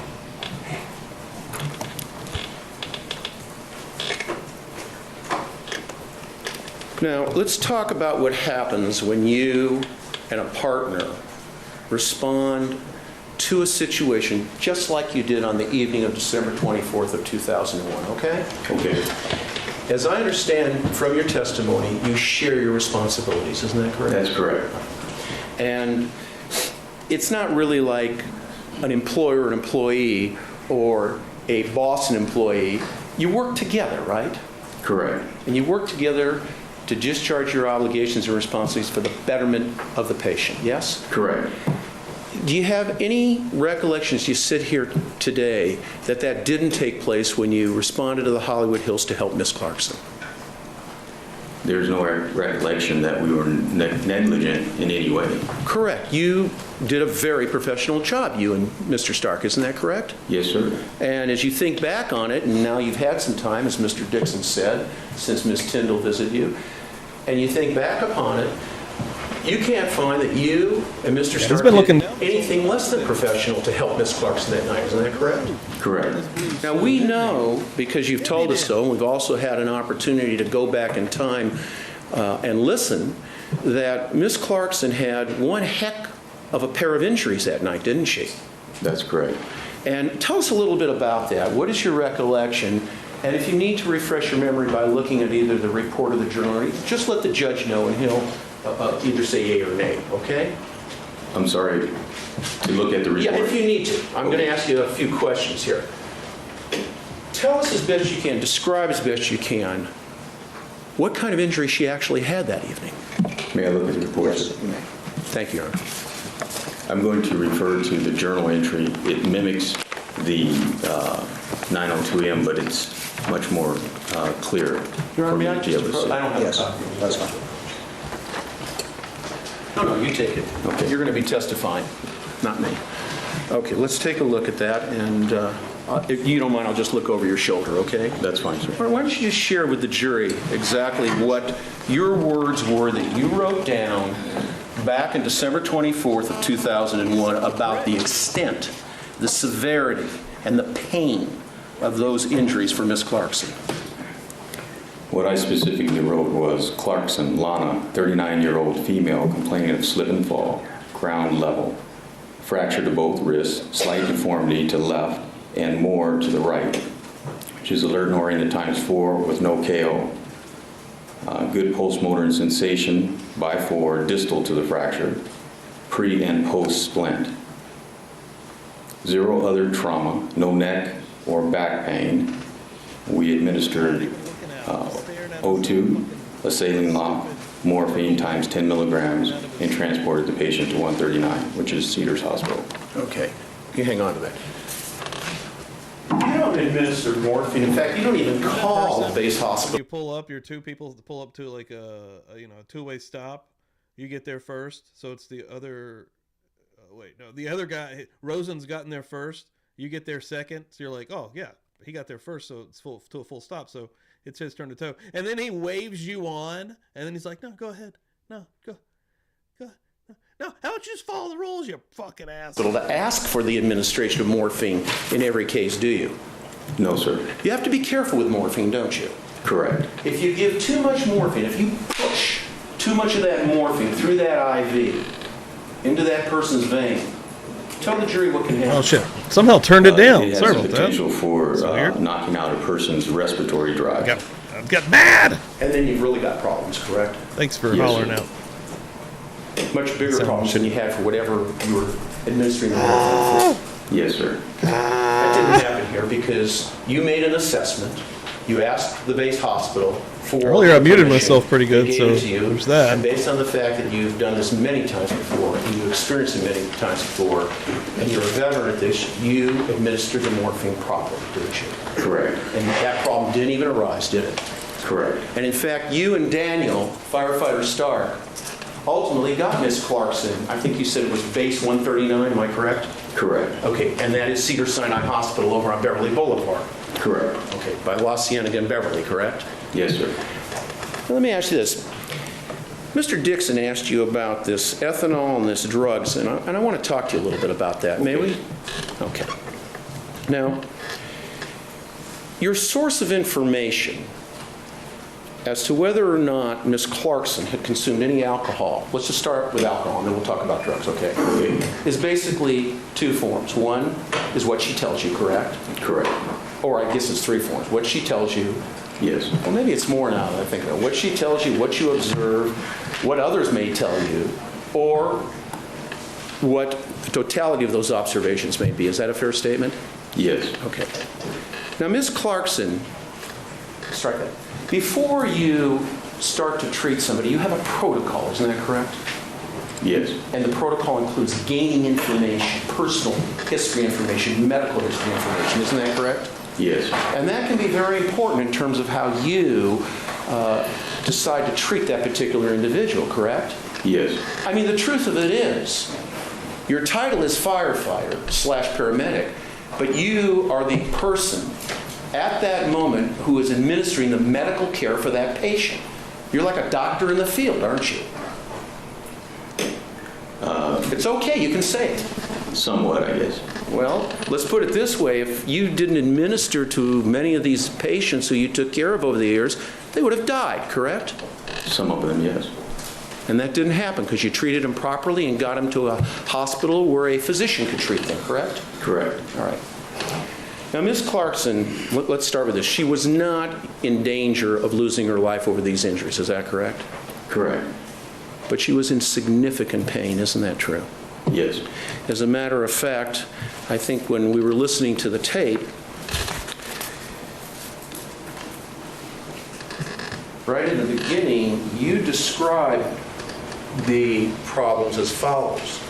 And these are your words. Have significant deformities on the right wrist and not as bad on the left. Do you recall that? Let me direct you, page 3, lines 12 through 14. Yes. Okay. And previously to that, you had indicated that she had fractured both of her wrists, correct? Correct. All right. And if you turn to page 4, and if you look at lines 5 through 6, it says, patient is in a significant amount of pain, and due to not having any other trauma or on our patient, we were wondering if we could get an order for some morphine. All right, quick Rosen break. Look at this dog on this cat tree hanging out. Look at him. Look at him. He grew up with kitty cats. He's like, it's in my family. Y'all want to, don't fuck with these cats, first of all. These are the safest cats in the world. He's got his arm on one of them. He's like, yo, this is my dude right here. Yo, feel up here in the middle top. Right to my left up here, we got Charles. Yeah, hanging up on the very, very top. Yo, no, that's Shelly up there. Shit, look at her. Fuck. This is the crew. We coming through. You don't fuck with us. We fuck with you. For her, correct? Yes. And actually, that's my there were experience. 3 You're either voices on that. people are being murdered, or we got some nice animals. Some pets. Okay, weren't there? Kitty tree. Yes. It was your voice, correct? Correct. And there was Nurse Lovett, Lovett, Cindy. There was Nurse Lovett's voice, right? Yes. And actually, we heard Miss Clarkson, didn't we? Yes, sir. And we heard Miss Clarkson, sir, just before you indicated the significant amount of pain, didn't you? Yes. Isn't that correct? Correct. What did Miss Clarkson say on the tape? It sounds like an owl. It's the only thing she said. Yeah, I on heard the her tape. screaming in the background on the tape. That I don't understand what the fuck we're doing. What is happening? We were talking about What does this alcohol. matter honestly at all? And as I recall, What are they trying to get you don't at? have a real clear recollection of this event, do you? No, sir, I do not. Has nothing But you to have do with sort the of a feel actual for it. event Is we're that here fair for. statement? Yes, sir. Okay. Do you recall what Ms. Clarkson was wearing that night? I assume you don't. No, sir. Okay, these questions are not meant to embarrass you in any way. And I assume that you were honest with me. You told me that What a you've been weird thing following to this a little say. bit in the news media. Is that correct? No, sir. I've seen pictures on the news, but I have not followed the case whatsoever. Okay, fine. Well, you've seen some pictures, and I think you shared with me that you did see some pictures of the young lady, correct? Yes. All right. And you know from what you saw that that's been identified as Lana Clarkson, correct? Correct. But you told me out in the hallway, I asked you about that, didn't I? Yes. And you said you did not recognize her, correct? Does not ring a bell. Okay. Regarding her, when you looked at the picture? Her personally, no, sir. Okay, so for me to show you other pictures, it wouldn't help you at all, would it? No, sir. Thank you, okay. Now, if we could have up on the board, Jen, the 902 form, please.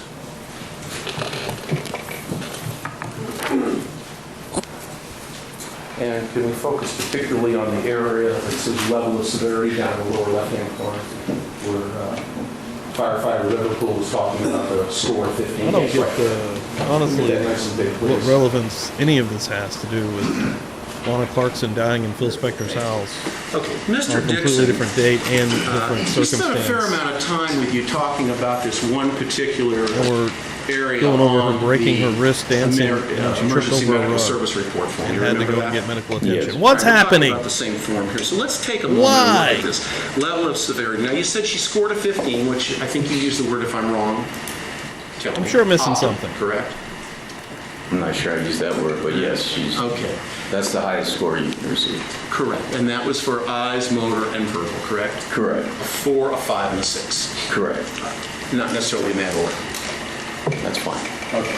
Now, the box at the bottom that says in boldface capital letters ET and then less than bold OH slash, again, boldface letters DR and then lowercase letters UG, ethanol drug. Now, you explain that to us. You explain that if in fact... How close was this there was a event determination to made her that death? this person was under the influence, that box would have been checked, correct? Correct. Box is not checked, correct? Correct. Are they trying That does to not prove mean- that she was intoxicated during this, like the defense?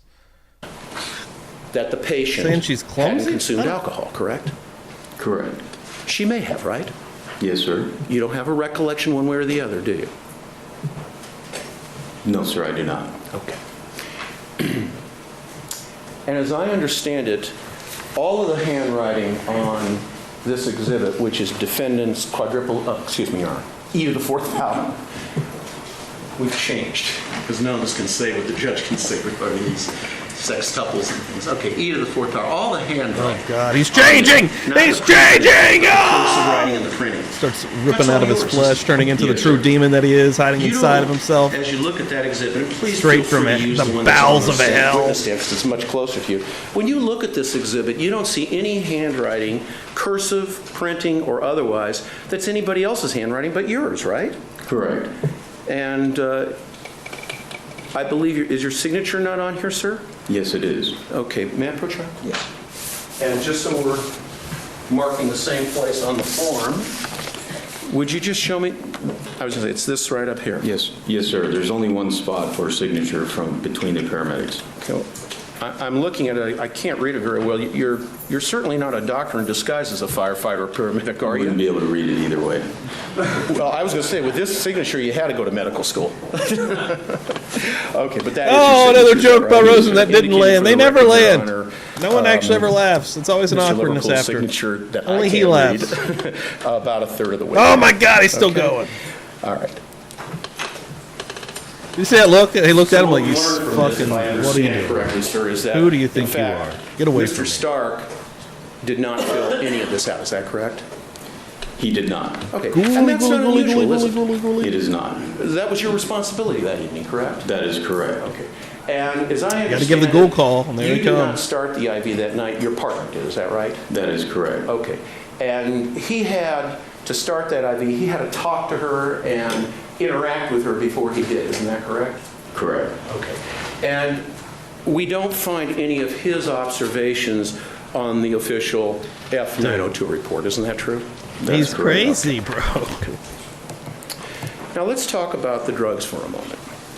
No, he's trying to be friends with Well, let me the ask you witnesses well, after he's a let me dick ask to you him. this. So basically what you're telling me is whether the box... Jen, can we have that back up there again, please? No one's as bad as him. At being a piece of shit. Thanks so much. So what you're really telling me is if we focus our attention, I want to direct the jury again to the area where we see the etho/drug box. If I'm hearing you right, what you're really telling us is it's a subjective matter whether that box gets checked or not, correct? Correct. Okay. Now let's talk about drugs. That box Let's talk about includes not drugs, only baby. ethanol, but it also Let's talk includes about drugs, you, correct? Me. Yes. Legal drugs? Yes. Talk about weed and coke Illegal and all of those Yes, sir. things. Okay. And for you to Or be big able to Jew do your wits. job well, because yours is a very, very skilled job, you really need this kind of information, don't you? Yes, sir. If you have this kind of information, it will direct you and guide you as to what the best approach and treatment for the particular patient is. Isn't that true? Yes, sir. Okay. Now, your recollection, as I understand it, is that Ms. Clarkson told you nothing about any drugs. Is that correct? My recollection via the radio report and transcript is that she was specifically asked and she denied having any alcohol or drugs. Okay. So she did not tell you, as I understand it, that just weeks before, on December 8th of '01, that she had filled a prescription. Objection, Your Honor, irrelevant. The fact that she had fulfilled a prescription doesn't mean she's taking it, so whatever the prescription was for, not relevant. May we approach? Yes. Come on up. Nothing but time to kill in our lives. Good news and bad news. The good news is the judge just saved you about 5 or 10 minutes of questioning. The bad news is, as most lawyers say, I've still got a few more questions. Oh my God! Rosen is a Batman villain, bro. Look at this face. Like, he's wearing a mask right now. Like, this guy's not real. Look at this chick.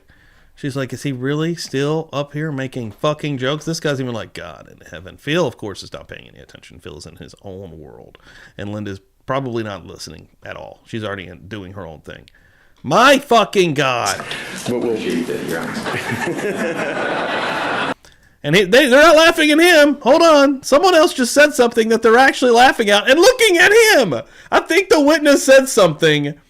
And everyone immediately laughing. They're like, oh, someone with an actual joke that's funny. How different. Unlike Rosen, who is also now looking at like, huh, what? We needed to do that. He feels neglected at times. I assure you it's my pleasure. Again, the laughter at the end was because of Judge Dowhart, not because of... Okay. Firefighter Liverpool, just a few more questions, if I may, sir, please. Jesus, you can see the mask. You could just rip it off right there. As I understand it, you took her to Cedars-Sinai, is that correct? Yes, sir. And after you arrived at Cedars-Sinai, you removed the gurney from the back of the ambulance and you took her inside the ER room. Is that He right? would play a good Riddler Do you just have because of any the way, particular recollection of what he's occurred built. after that, other than what would be a general recollection of what normally or usually would happen after you have No, discharged? I feel like really laughing. I think we patient said at that him point? maybe one time. Maybe one time he's laughing. recollection. I mean, No, I'm asking. I'm No, not I know, crazy. sir. I have no Because I think I even remember being like, oh, recollection of that. shit. That's fine. Okay. And just I one think it was other Judge Dowhart area. that got him laughing. So As I understand it, you did not administer any field sobriety tests to Ms. Clarkson that night. No, sir, we did not do that. That would have really been a bad idea, wouldn't it? Because of her injuries. Well, we have no means for doing that. Okay. We're not capable of doing that. Okay, and to your knowledge, you and firefighter Daniel Stark, your partner that night, neither of you ordered either a blood alcohol test by way of blood or by breath, is that correct? No, sir, that is not within our scope of practice. Okay, if that's wanted, that's got to be by somebody else, not by you folks. That is correct. Okay. That Court's indulgence for a moment, please. oh, God. Phil, yeah, totally lost. Doing his own thing. Could give a shit. Probably forgets he's even on trial for murder. Has to be reminded. It's like, why am I here? Where's John? Where's John Lennon? Where's my bud? Who's bringing that killer acid to me? Just one other quick little area, please. As I understand it, Phil Spector's all around a lot of these characters I'm The reading about in that patient- book I'm reading on Laurel Canyon. even after you pushed the morphine, only received I think slight we're relief from 7 it or 8 right now, due Jim. to We've got a the good morning. continued pain from these severe breaks that she had. Is that a fair statement? That is correct. 7. 5 away on a wheel, baby. This was a pretty I ain't popped my will up in a while. Hold substantial on. pair Let me of show my injuries that will Ms. off. Clarkson suffered. That's Hold on, a I fair gotta get her. statement, isn't Oh, it, too? Yes, sir. Hold on. There she is. May I just check with my colleagues, please? Yes. Spin that bad boy.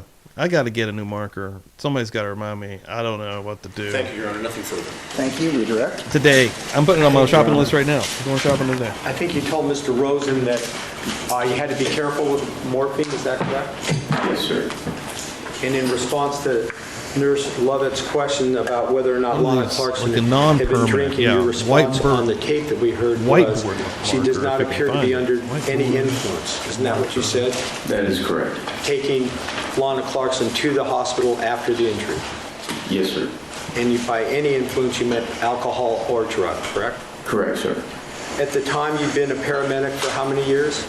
At Yeah, that dude. time, it was approximately, well, I've been with the fire department for 19 years. Do the math somewhere in there. Like 13 or 14 or so? Yes, sir. All right. Do you know whether or not your partner that day, Daniel Stark, was junior to you in terms of years of experience? Just about everybody's junior to me, sir. Thank you. Nothing further. Thank you. Recross. Thank you. Boom. Jen's going to take this one. I can already see it. $2 holla. Thank you, Jen. Appreciate it. Firefighter Liverpool, I'm going to Nice. ask you to actually go to that particular site on page 5, and Assume we tatted that's up. between lines 1 and 3, okay? Would you, Yeah, would you thank you, mind Jen. turning Appreciate there? that. And may I approach you, Your Honor, just for this? This is just a short question. Jen out here. All day long, baby. Well, let me tell you something, brother. Well, let me tell you something, brother. Are you there? Page 5, yes, sir. Okay. And preceding page, Nurse Lovett asked Oh you my the God, he's question, back. quote, "This patient hasn't been drinking alcohol, has she?" Over. And what do you say? Just read to the jury what you tell Bonnie's back tell in the her. Excuse me. game. $2. Holy shit, Bonnie. She denies any alcohol Thank you. A consumption little at bit this closer time. now. A A little bit closer now. A little bit And she closer is, now. does not A appear to little be bit under any closer now. influence. Yeah, her hair is Those pretty were your long. words, correct? Yes, sir.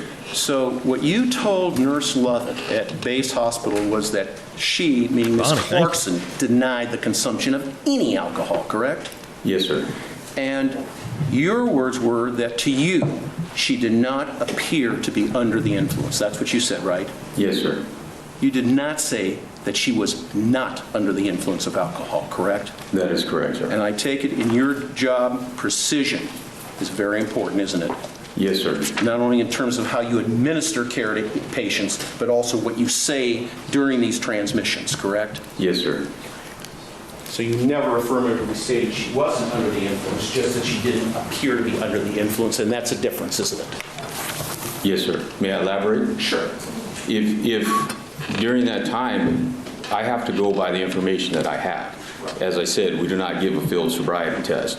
If my partner felt that she was under any type of influence, it was incumbent upon him to notify me of that. At this time that this was done, we were using a radio system, so that information, as I'm talking, is on a speaker and is being broadcast. Hey, we put Brooklyn on in the there. back of the Oh, ambulance. shit. So when I said she was not Bonnie, under you're any too kind. Thank you, influence, Bonnie. and if my partner had heard that and he suspected Appreciate that she was under That's influence, crazy. it would have been incumbent upon him. Bonnie out here to giving report all that the at that time, And then the situation Gail, would have been welcome in different. here. So between the individuals in the home, between the patient, between my Damn, observations, Jen says, give me a between tap, though. my partner's observations or lack thereof, we determined that the patient did not have any drug or alcohol on board.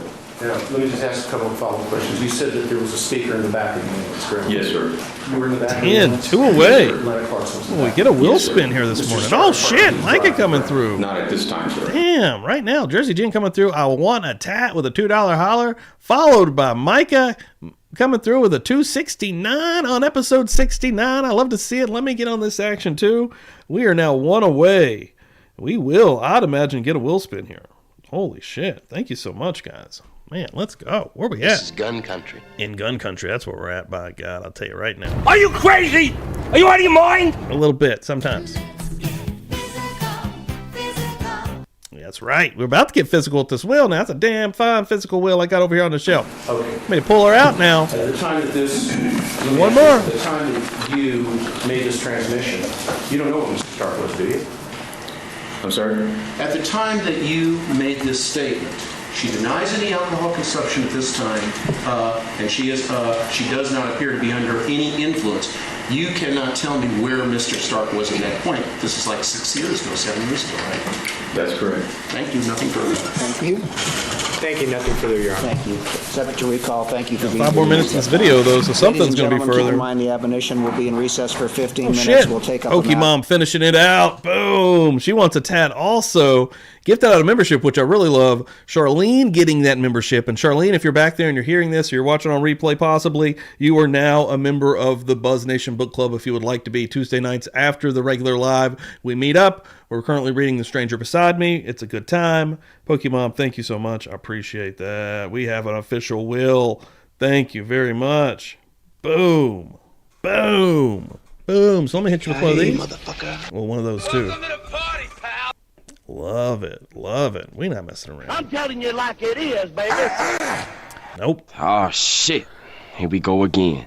That's for a wheel, baby. That's for a wheel, daddy. Hell yeah. All right, let's keep rolling here. There's 5 more minutes in this video. Once the jury is left, thank you. Let's see where we're Okay, going back next. on the record, the jurors and alternates are not present. Others are. Mr. Brunon? Your Honor, I just, if I could, wanted Yes. to amplify my objections to Okay. the writings earlier. I wanted to amplify the substance of the objection and also say something a little bit about I'd like the to talk more process about the that is, objections that you've already ruled on.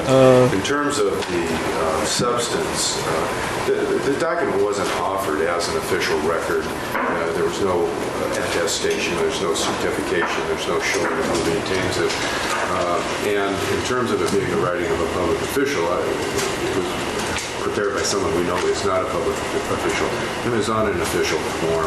It's probably accurate. Thanks, everyone. but Seriously. You guys are the Foundationally, best. it didn't appear that the foundation had been met. However, in the process, it appeared as though the court was advocating for the admission of the record because of the, it started off as a business record, and then when it became apparent that it wouldn't qualify, then the court denominated it an official record, and it put me in a position where it appeared rather than it appeared as though I was arguing with you, and I felt very uncomfortable with that because I don't do that.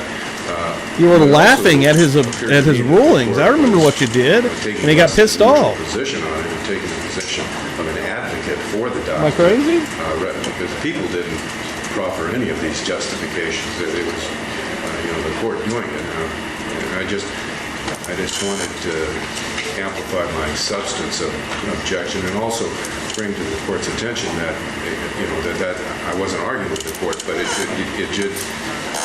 appeared as though the court was requiring me to keep going after the moving target there.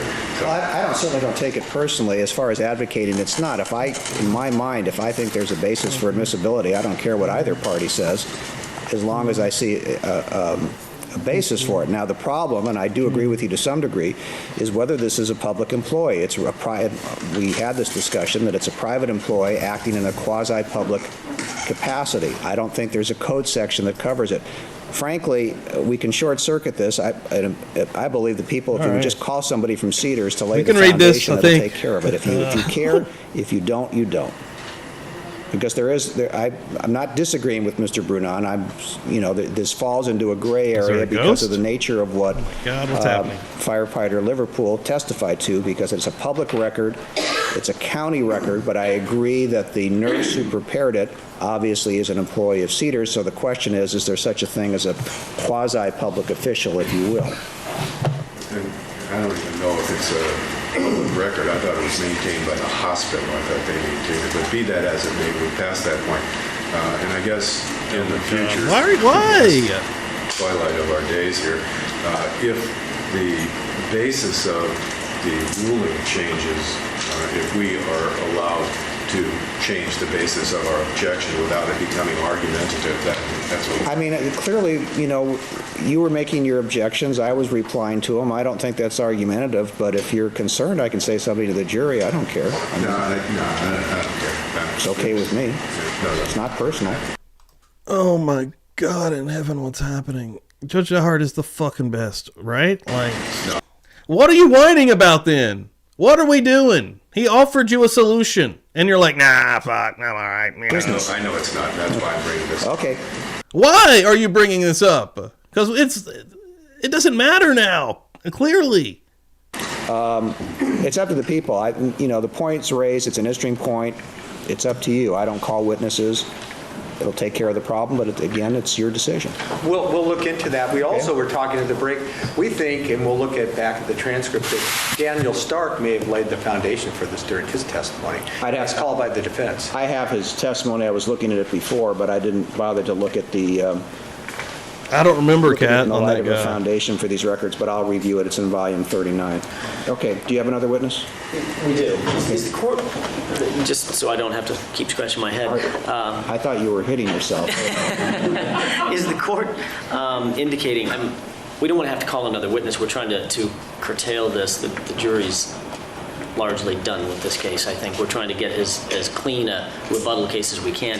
Is the court indicating that at this point it would not allow for the admission of the base form? I'm sort of thinking of it. I mean, the problem is you make rulings on the fly. I'm sort of going to keep it in abeyance at some point if I become convinced that there is no such thing, which is my own. I've created the category of a quasi-public official. Then I might strike the testimony. So it seems to me that it's easily, if you just call somebody from Cedars, if it's not in Mr. Stark's testimony, it's a simple thing to do. But it's up to you. Okay. Thank you. I'm just letting you know that if there's some time there may be a ruling that changes. I have to look at it. Okay. All right, let's bring in the jurors and the alternates. All right, let's spin a wheel here before we go to the next one. I'm interested to see where we are going next. We are done with Mr. Liverpool. We're going in 25 minutes. We can handle that. Nick Tarzian, probably murdering that. Lana Clarkson's talent agent takes a stand. All right, that's kind of interesting. See what we get here. I'm sure some inappropriate questioning. Boom! Who's going to take a win? Who's going to get a win, rather, and take a win? We have stickers, a magnet, and the tats on this one, guys. Good luck, everyone. This is totally legible. Oh, that was a solid blue. Hard stop. Jen. Jersey Jen made it work. Ladies and gentlemen, Jersey Jen pulled it off. She was like, I'm going to get a win. She came the fuck through this morning also representing. Thank you, Jen, so much. Let me get you in the winner circle. You just now picked up a magnet for the old fridge, all the stickers, and the new tattoo that are in limited supply. I only have 10 of those. 2 have already went out. This is number 3. I've got to keep that in mind. Boom. And let me get you right here, Jen. And put tat. Stickers and maggot. Hell yeah, congratulations everybody coming through this morning. Thank you all so much, really appreciate it. Having a good ass banger murder church this morning. The congregation is in the house. Let me go ahead and put right here, new wheel to be had. Always rock the new wheels, always, everyone. Thank you all so much. All right, I'm going to use the bathroom, but yeah, we're starting out right now. Before I do so, I am going to get this guy's name. Nick Tarzian. Let's see how close I am to actually getting that correct, but I need to get his name on the screen. Let's go ahead and start her up here, though. It's Nick Tarzian, N-I-C-K. Tarzian, baby! I'll take that as a win. Thank you. Right I'll have to now. mark as people's next in order, just to take care of some housekeeping. 173. Damn. 2 or 3. 172? I can read. 172 I have as a photograph. I thought you... Oh. That's of the investigator. Yeah. That's our bad. Sorry, of course you're right. Talent agent of Lana Clarkson. People's 173 purports to be a resume. People's 174 and 175 or simply photographs of Miss Clarkson. Okay, thank you. 173 is a resume. This is on the back. Yeah, congratulations, Jen. That's fucking sweet.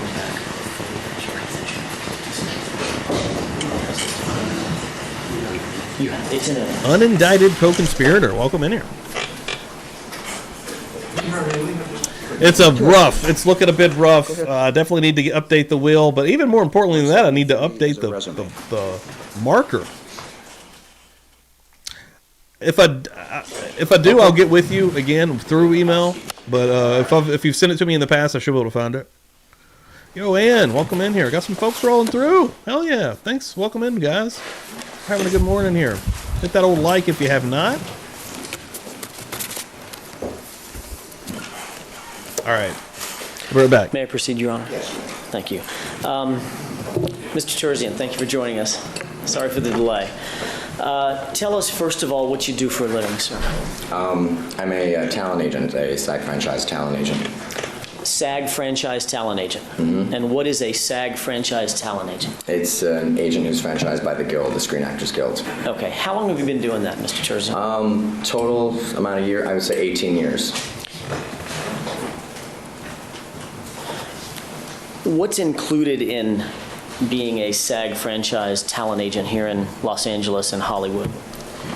The job is obviously procuring work for actors.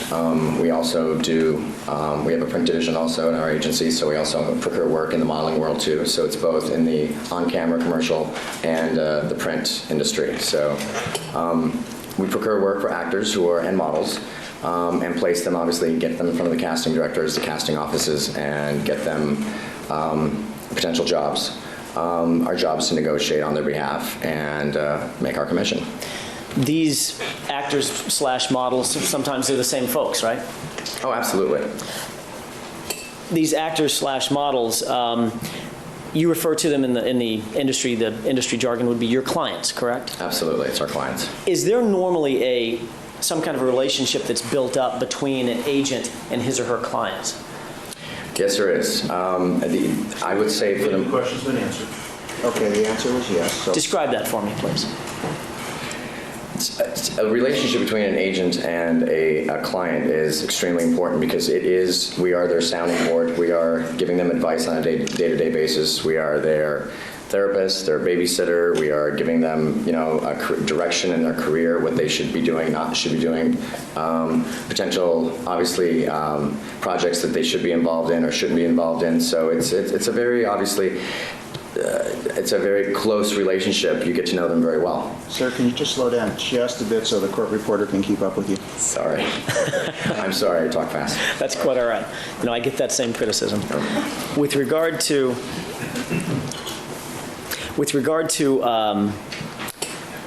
your position as an agent, let me ask you a question, or a couple of questions about a specific client. I assume that you have let's call it a book of clients. A roster.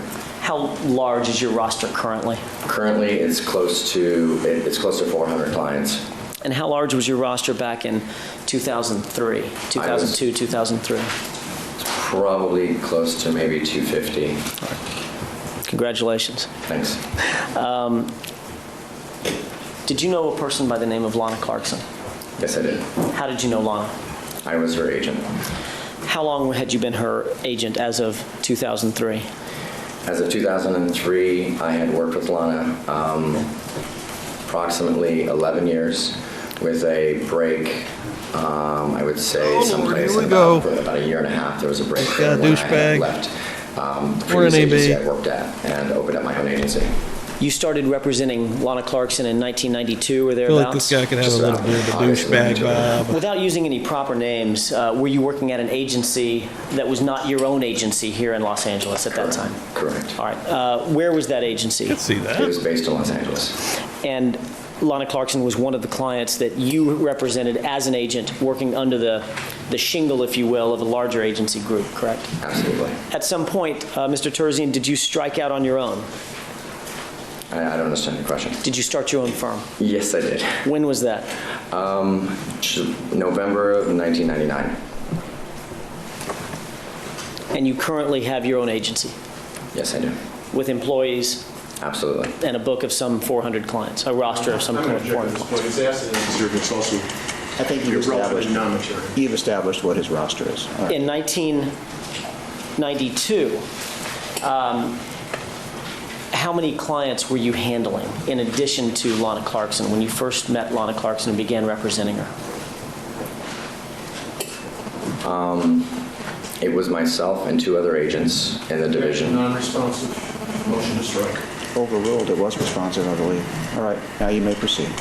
Can you go ahead and He was explain trying to that yourself and respond. two It other- was myself and 2 other agents. We shared a total of, I would probably say, a good maybe 750 to 800 clients at Yeah. that time. Lana Clarkson being one of them. She was one of them. Did you get to know her professionally? Had some wild at that polls point this in your morning, life? guys. Oh, absolutely. And First, anybody just popping in, we had a firefighter that everyone thought was a hottie tot, hot firefighter up here. I was also a paramedic. I put up a poll out the gate, would you kick him out of bed for eating crackers, essentially? Had a lot of people was willing to be like, hey, what I'm talking about. Then I also put up one about old Philly boy, Phil Spector, asking what you thought about him. And, one person was down. One person in chat absolutely voted, and we do not know who it is, was down to fuck old Phil. But everyone else was basically, no, kill me now. But now, what do you think about this guy, everybody? how would you this guy describe too the nature smug? of your relationship, the closeness of your relationship, starting first of all back I in don't really got 1992? a gauge of his vibe yet. I mean, his demeanor. It was the kind of relationship, obviously, that you have with most of your clients when you know that somebody is extremely talented and very good at what they do. You put extra attention to them because you know they're a moneymaker. We have, in the agency world, we do speak of who your moneymaker is and obviously who really isn't a moneymaker. Lana was definitely considered a moneymaker, so we paid extra attention to her, and we got to know her very well. Is part of your job, Mr. Terzian, and part of the skill involved in being an agent here in Hollywood or in Los Angeles, evaluating talent? Yes. It's part of what makes you good at what you do, picking and choosing what parts and casting calls may be right for certain talents that you have under your auspices, correct? Yes. How would you evaluate? He is very let's dry. talk It's about pretty a matter of fact, 1992 right? and moving forward chronologically. How would you evaluate Lana Clarkson's talent back then? Damn, coming in hot.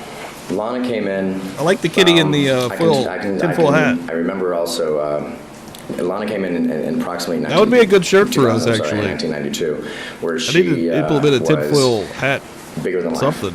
She walked in. I get this owned the conspiracy room, shit right now. And it's very key in the line of work that we do that when you do walk in the door. I'm going to object. It's not responsive. I believe it is responsive. It's broad. He's but responsive. responding, Rosen. She owned the room. Shut she it. Definitely made such an impact on all of us at our company in that division that we felt as though she was going to do very well. She had a list of credits already. She'd been working theatrically quite extensively. Yeah. And I do believe she might have They're been with another crazy as commercial fuck. agent at You're that time, right. so we Good might call. have brought her over from another agency. Orange She had kitties shot are out us of their first and then minds. came over. Is there some Charlie level Boy of is competition among crazy. agents here in Los Angeles for talented folks? No, absolutely. There's Uh-oh, here we go. 400 agencies, I would think, Hands right in. now. Talent agencies that are out there. And they're vying for working or workable, employable actors. This is the year's 2007 too. You got to take that into account. This hairstyle's not really popping anymore. Hell, who fucking knows? Every hairstyle from the last 50 years is popping all at one time right now. You'll see mullets, you'll see feathered hair like it's the 80s, late 70s, early 80s. You see the mops. You'll see the Backstreet Boy style hair. So many hairs are happening at one time, but I don't know if I'm seeing this hair has returned yet, which is the comb down, push up front.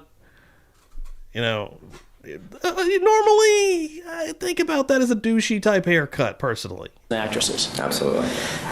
Did Lana Clarkson, during the time that you represented her, and you said, by the way, let's clear something up. You indicated that there was maybe a year and a half that you were not actually her agent, correct? Yes. Explain for the jurors what time frame that was. It was about a year and a half. I had left the agency that I was working for to open up my own agency, and right after that there was a Screen Actors Guild strike. Okay. And during that strike, her and I had brief contact. Actually, I did run into her at one point at an event, and she said, I think I'm going to come over and see you after the strike. And I said, all right. And then in the meantime, about a year and a half had gone by, and she was not working at the other agency, so she I'm called me. waiting for She the said, rat "I'm tail gonna to see come you." I back said, in "All full right, come on force. Okay. Everybody rocking a rat When you tail. left the agency, in other Hottest words, when you stars in didn't represent her, Hollywood, there was no animosity. rat It tail. wasn't like you two didn't get along. Hottest sports stars, rat tail. You left the agency. No, I'm the one. I left the agency. I was no longer working there, so she was still a client. Hold on. I get some trust in me. Sorry. That's my fault. Hottest podcasters and streamers, When you rat tail. when you left the agency, she just stayed with the agency that she was comfortable with at that point. Yes. You then left and started your own agency. Throw that thing all the way down to your At ass some crack. point, You could braid that y'all son of a bitch. maintained some contact, correct? Yes. And then she moved over to become represented by you personally at your new agency. Yes. About when was it that she came back over to your agency, Mr. Terzine? I could probably say it was somewhere in 2000, maybe the beginning of 2001. All right. Did you maintain your representation God, over Lana Clarkson? the top of Rosen's head. until I she swear died? he's lost a lot of hair since the trial so started. you were her agent on February 3rd, 2003. Yes. Or maybe I just haven't seen the dome During the shining time like that you that. represented Ms. Clarkson, did she 'Cause have... he's got that deal where he's got just enough hairs in there, and he keeps them just long enough to where if you're looking dead on at him, and you're not, he is a short man though, but if you're not looking dead on, if you are looking dead on, he looks like he's got hair almost. You're like, oh, it's thin. But then when he bends down, you're like, whoa, okay, no, completely bald, just a little bit of something going on. It's a magic trick. He's tricking the eyes. It's a makeup trick, essentially, right? employment We just in got shown the national real commercials. Rosen. She did not have her national running at that time. And when I say at that time, I'm talking about the 10 years or so, from 1992 to 2003, or 11 years, from 1992 to 2003. Dude, I rocked a rat tail in the early 90s. Dan rocked a rat tail for like a decade, okay? He didn't cut his till like middle school, which would have been the early 2000s. He went deep with that rat tail. Deep. The reason for that question, I believe, so the objection is overruled. You may answer. Then can we have a foundation as to when? All right. First, I think, did Gotta you ever be. have a national This commercial? is an while you were emergency. representing her? Absolutely. Okay. What about national campaigns? I guess I may not understand the lingo, so maybe you can educate me a little bit. If a commercial is simply one commercial, is a campaign a series of commercials? Multiple. Okay.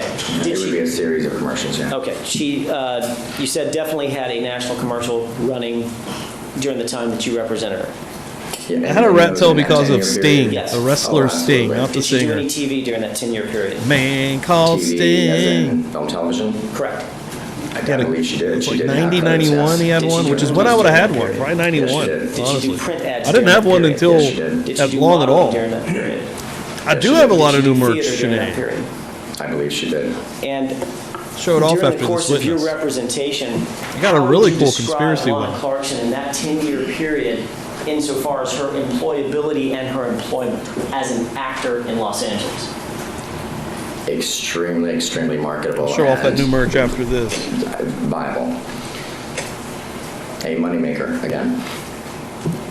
What makes an actor / model in Los Angeles a moneymaker in your definition of the word moneymaker? Obviously, it's a combination. It's look, talent, having the personality to be able to win over a client. Client meaning a ad agency or a production company, what have you. She had what it takes. She did work. She worked quite a bit. When you say moneymaker, are you talking about being the lead actress and Legend the biggest is what you're blockbuster saying. of the summer and like Julia Roberts, $15 million a year? Is that your definition of what's required for to be a moneymaker as an actor? Well, 10% of the industry, I would think, is on that caliber. Even less, I would believe, if you know, I don't want to misquote anything in that nature, but I would think that 90% of the actors that are in Los Angeles that are working actors don't make $50 million a year. They make a good living, but they don't make that kind of A-list caliber income. But they make a living. Is it your experience in the industry that actors have high points and actors have low points financially and professionally. Yes. The even keel is an even keel is probably not the best description for an actor working in Los Angeles or any place else in your experience, I assume. No. When you say that she was extremely employable, extremely marketable, what do you mean by that? What was so marketable or employable about Lana Clarkson? Lana was a beautiful, outgoing, talented, comedic actress. Something that's misconstrued about her is that she was, she because she was of her height and her, her bodacious, curvaceous, body, that she played bimbo roles for the most part. I think that was a misconception. I think for the most part she was a very talented actress. She was very funny. She had amazing comedic timing. Most of the casting directors that used to call her in on projects, they would call her in. Do you have any objections with it to that you're saying? No, this is just explaining his mindset and her comedic talent, so the objection is overruled. The casting directors that I worked with that would bring her in on auditions would bring her in on specifically not the blonde bimbo type of roles, which is what has been put out there in the media as far as who she was. I think she was brought in for a lot of very specific roles that needed great actors to be able to portray them. She was a very specific type of talent. She was a specific type of look. She did not fit every category. She didn't, she knew that. There's roles that she didn't book because of her particular size or her look. She knew that. She's a beautiful woman, and that the category is limited. But if you can do comedy in this industry and be beautiful, you're going to work. Mr. Terzian, there was a remark made earlier in the trial, something to the effect that Lana Clarkson, because she was 40 years old, couldn't compete in Hollywood anymore. Because she'd be... Interject before the question would start. What was said in this trial? Well, I think it's got to be come out in a different way. No, there have been actually somebody based an opinion upon that, and based upon that, the objection's overruled. May I finish the question? Yes. Thank you. There has been a suggestion in this trial that because Lana Clarkson was at the age of 40, she'd be inherently competing with Paris Hilton and other 20-year-olds for every role that she was after. Can you describe whether or not, well, in your opinion, as an expert in the industry, is that an accurate depiction of Lana Clarkson as a 40-year-old actor in Los Angeles County? No, absolutely not. That's completely false. Why is that? A 40-year-old actress is going to compete against 40-year-old actresses. She's not going to compete with a 20-something actress. Lana was never competing against anyone in their 20s. She was competing, with women 35 to 40. That's the genre that she was competing in. That's the category she was in. She was never trying to be a 20-something actress. Except back when she was 20-something. Absolutely. All right. Is it your experience that as Lana got older... I will say, this is sort of a misconception because, we know just in reality, and that's just the sad part of Hollywood, as women get older, especially women and men too, they age out of these, the main parts in a lot of these films are for the mid-range folks. Once you get into the 40, 45, men can go even a little bit later, it seems, but women, once they hit this 40, 45, 50, if they're not getting mom or aunt roles, essentially, right? That's it. Side character type roles for the most part, unless, there's a lot of action out there, a lot of work out there today, but I don't know, man. I think that's a mischaracterization of the industry and of women Lana's age at this time, and the types of film that I knew that Lana made, which was more sleazy B-movie type movies where she was hired because of her body. And I think they said that earlier too. More mature. She matured through the industry that she was cast for and sought out roles appropriate for her age. And she was now working at... Is that normal in Los Angeles and Hollywood? Hard Rock Cafe. All right? Come on. You're not doing great if you're working at Hard Rock Cafe all the time. There's also been a suggestion that, have you ever heard the phrase B-movie actress? See, there are exceptions. And you've heard that in connection with Lana There are Clarkson. exceptions. Yes, I have. And what is your reaction to that phraseology with regard to the characterization of Lana Clarkson. Yeah, you know, Excuse me, objection, relevant, see what his reaction is. Overruled. Go ahead, sir. this was one of the reasons why I actually didn't do many interviews after she passed away. I was contacted by many. This is not responsive. He's like, you want to fight me? Did you see his face? Your Honor. He's had enough of Roosevelt. Just a second. Just for 1 second. Look at Linda. Even Linda's like, fuck off. Mr. Terzian, let me try to direct your attention, and I'll ask you about that, the other part in just a second, but let me limit or focus your attention on your impression or your opinion about the quote-unquote B-movie actress label that seems to have been attached to Ms. Clarkson subsequent to her death. What is your opinion about that as her agent and an expert in the industry? I think a B-movie actress makes someone sound like they were not an A-list actor. It makes them sound as though they were never working. More actors are like Lana than not. They didn't do well. They didn't make any money. There's not a lot of spots for people that are killing it in Hollywood. I don't believe and that making she was that a insane B money. list A lot more than there used to be, I actor. think, just because there's so many different platforms making so many Lana was a different working types of actor. shows, Are there movies, many and working content. actors and actresses in Los Angeles?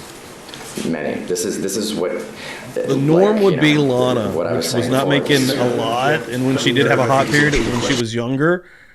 And at this point in time, as she's aging out, which, I mean, it's just natural and normal, she's not, for, reference in the chat here, she's not Selma Hayek, right? She's not, that's not Lana. Lana was not making that type of bread. Could you describe what you mean when you say, when you answered my question, yes, there are many working actors. What do you mean by that? Because 90% of actors in Los Angeles are not A-list actors, and they make a great living. Do you represent clients? I don't want to... For a while.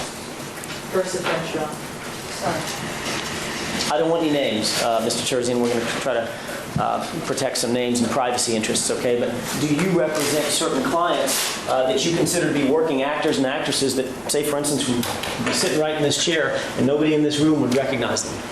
Yes. Is that an uncommon or a common phenomenon? No, it's completely, there's many people in this city that make a lot of money doing, working as an actor that aren't, they don't get mobbed by paparazzi. They're working actors.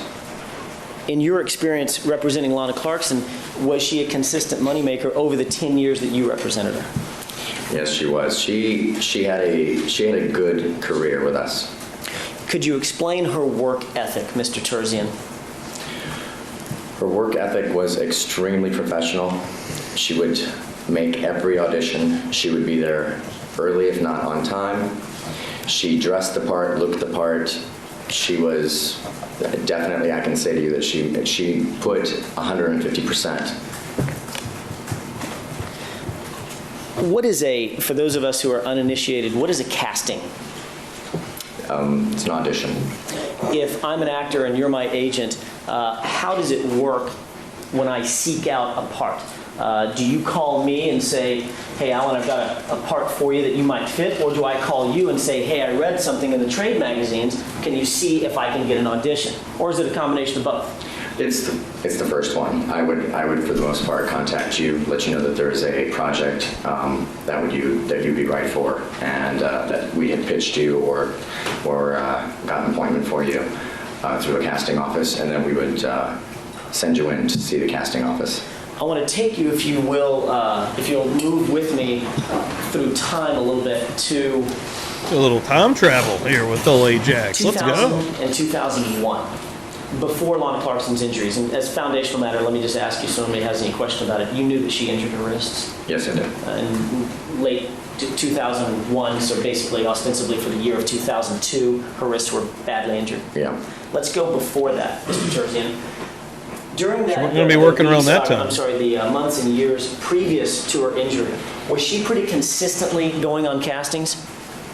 Yes, she was. Were you able to find castings that were appropriate for Lana Clarkson 37, 38-year-old woman, 39-year-old woman? Yes, we did. You said she never missed a casting. Why is that kind of an exceptional circumstance in your mind? Because if you speak to any agent, they're going to talk to you as far as one of their biggest pet peeves in this industry is actors who flake and don't show up on their auditions. And Lana was not one of those actors that I represented. She showed up to every audition. When she went to an audition, was there anything exceptional about how she would approach just a random audition that you set her up for? Be it a modeling ad for a print ad or a casting for a TV show or a movie or a commercial? She was extremely specific. She would want to know because of her type. She knew that 50% of the job when she walked in the door was to look the part. Yeah, I'm going to check this here somewhere. Overruled. Go ahead. 50% of the job that she knew when she walked in the casting office, 50% of the job was the way she looked. So if you gave her an audition to go in as a 1950s type of a flight attendant, she dressed the part to the T. If you asked her to dress as a Vegas showgirl, she dressed the part exactly down to the T. She had friends that had costumes, costume companies, stylists, hair people, wigs, all kinds of stuff. She would dress the part down and then go into the audition like that. She always talked about how she didn't understand how other actors would be waiting in that, in the waiting room for an audition as a Vegas showgirl, and all they had on is just, a mini skirt and heels. And she had the feathers, she had the sequins, she had the entire costume, and I didn't know how she drove down the street like that, but she did.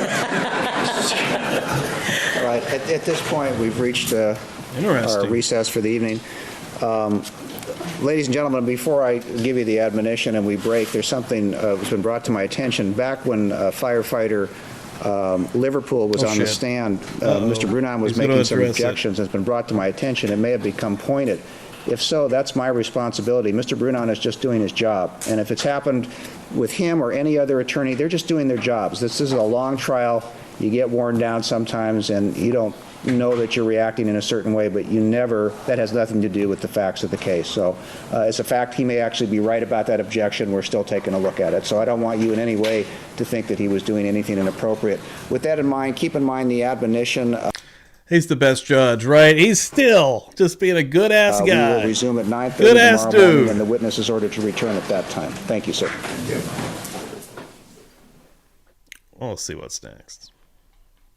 I think we're probably coming back with him with a part 2. 41 minutes. I'm going to tap out right now because I'm going to get some food. I'm going to get some breakfast. That's what I'm going to get. It's still a little bit early. Not really. It's fucking 11:30. But I think I can figure out some kind of breakfast deal. Got to be someplace still rocking some breakfast. Fucking, we got a wheel in this morning, which was crazy. Awesome. And we are ticking this thing away. We are let's just take a look. Let's all take a look together. Where are we at, actually? So we're video 179 out of... Look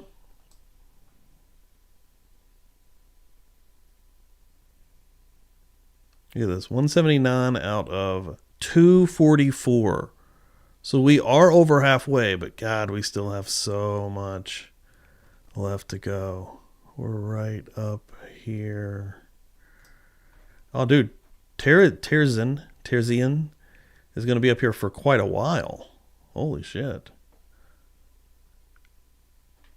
Damn, he's here for a minute. We may be hanging out with him for quite a while. Getting some more inside scoop. Michael Bay, is that the Michael Bay? Might be getting some more inside scoops on the inside of Hollywood here.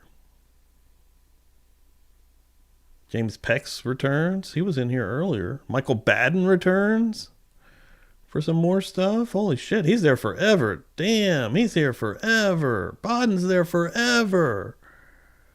Holy shit, Baden's there forever. Oh my God, the future is Baden. The future is just Baden. Oh my God, what is happening in this trial? Werner Spitz returns. Oh my God, this trial never... Pumpkin returns. What is this trial? Is he screaming? We still got a closing argument. There's 4 parts to the closing arguments from the prosecution. Oh my God.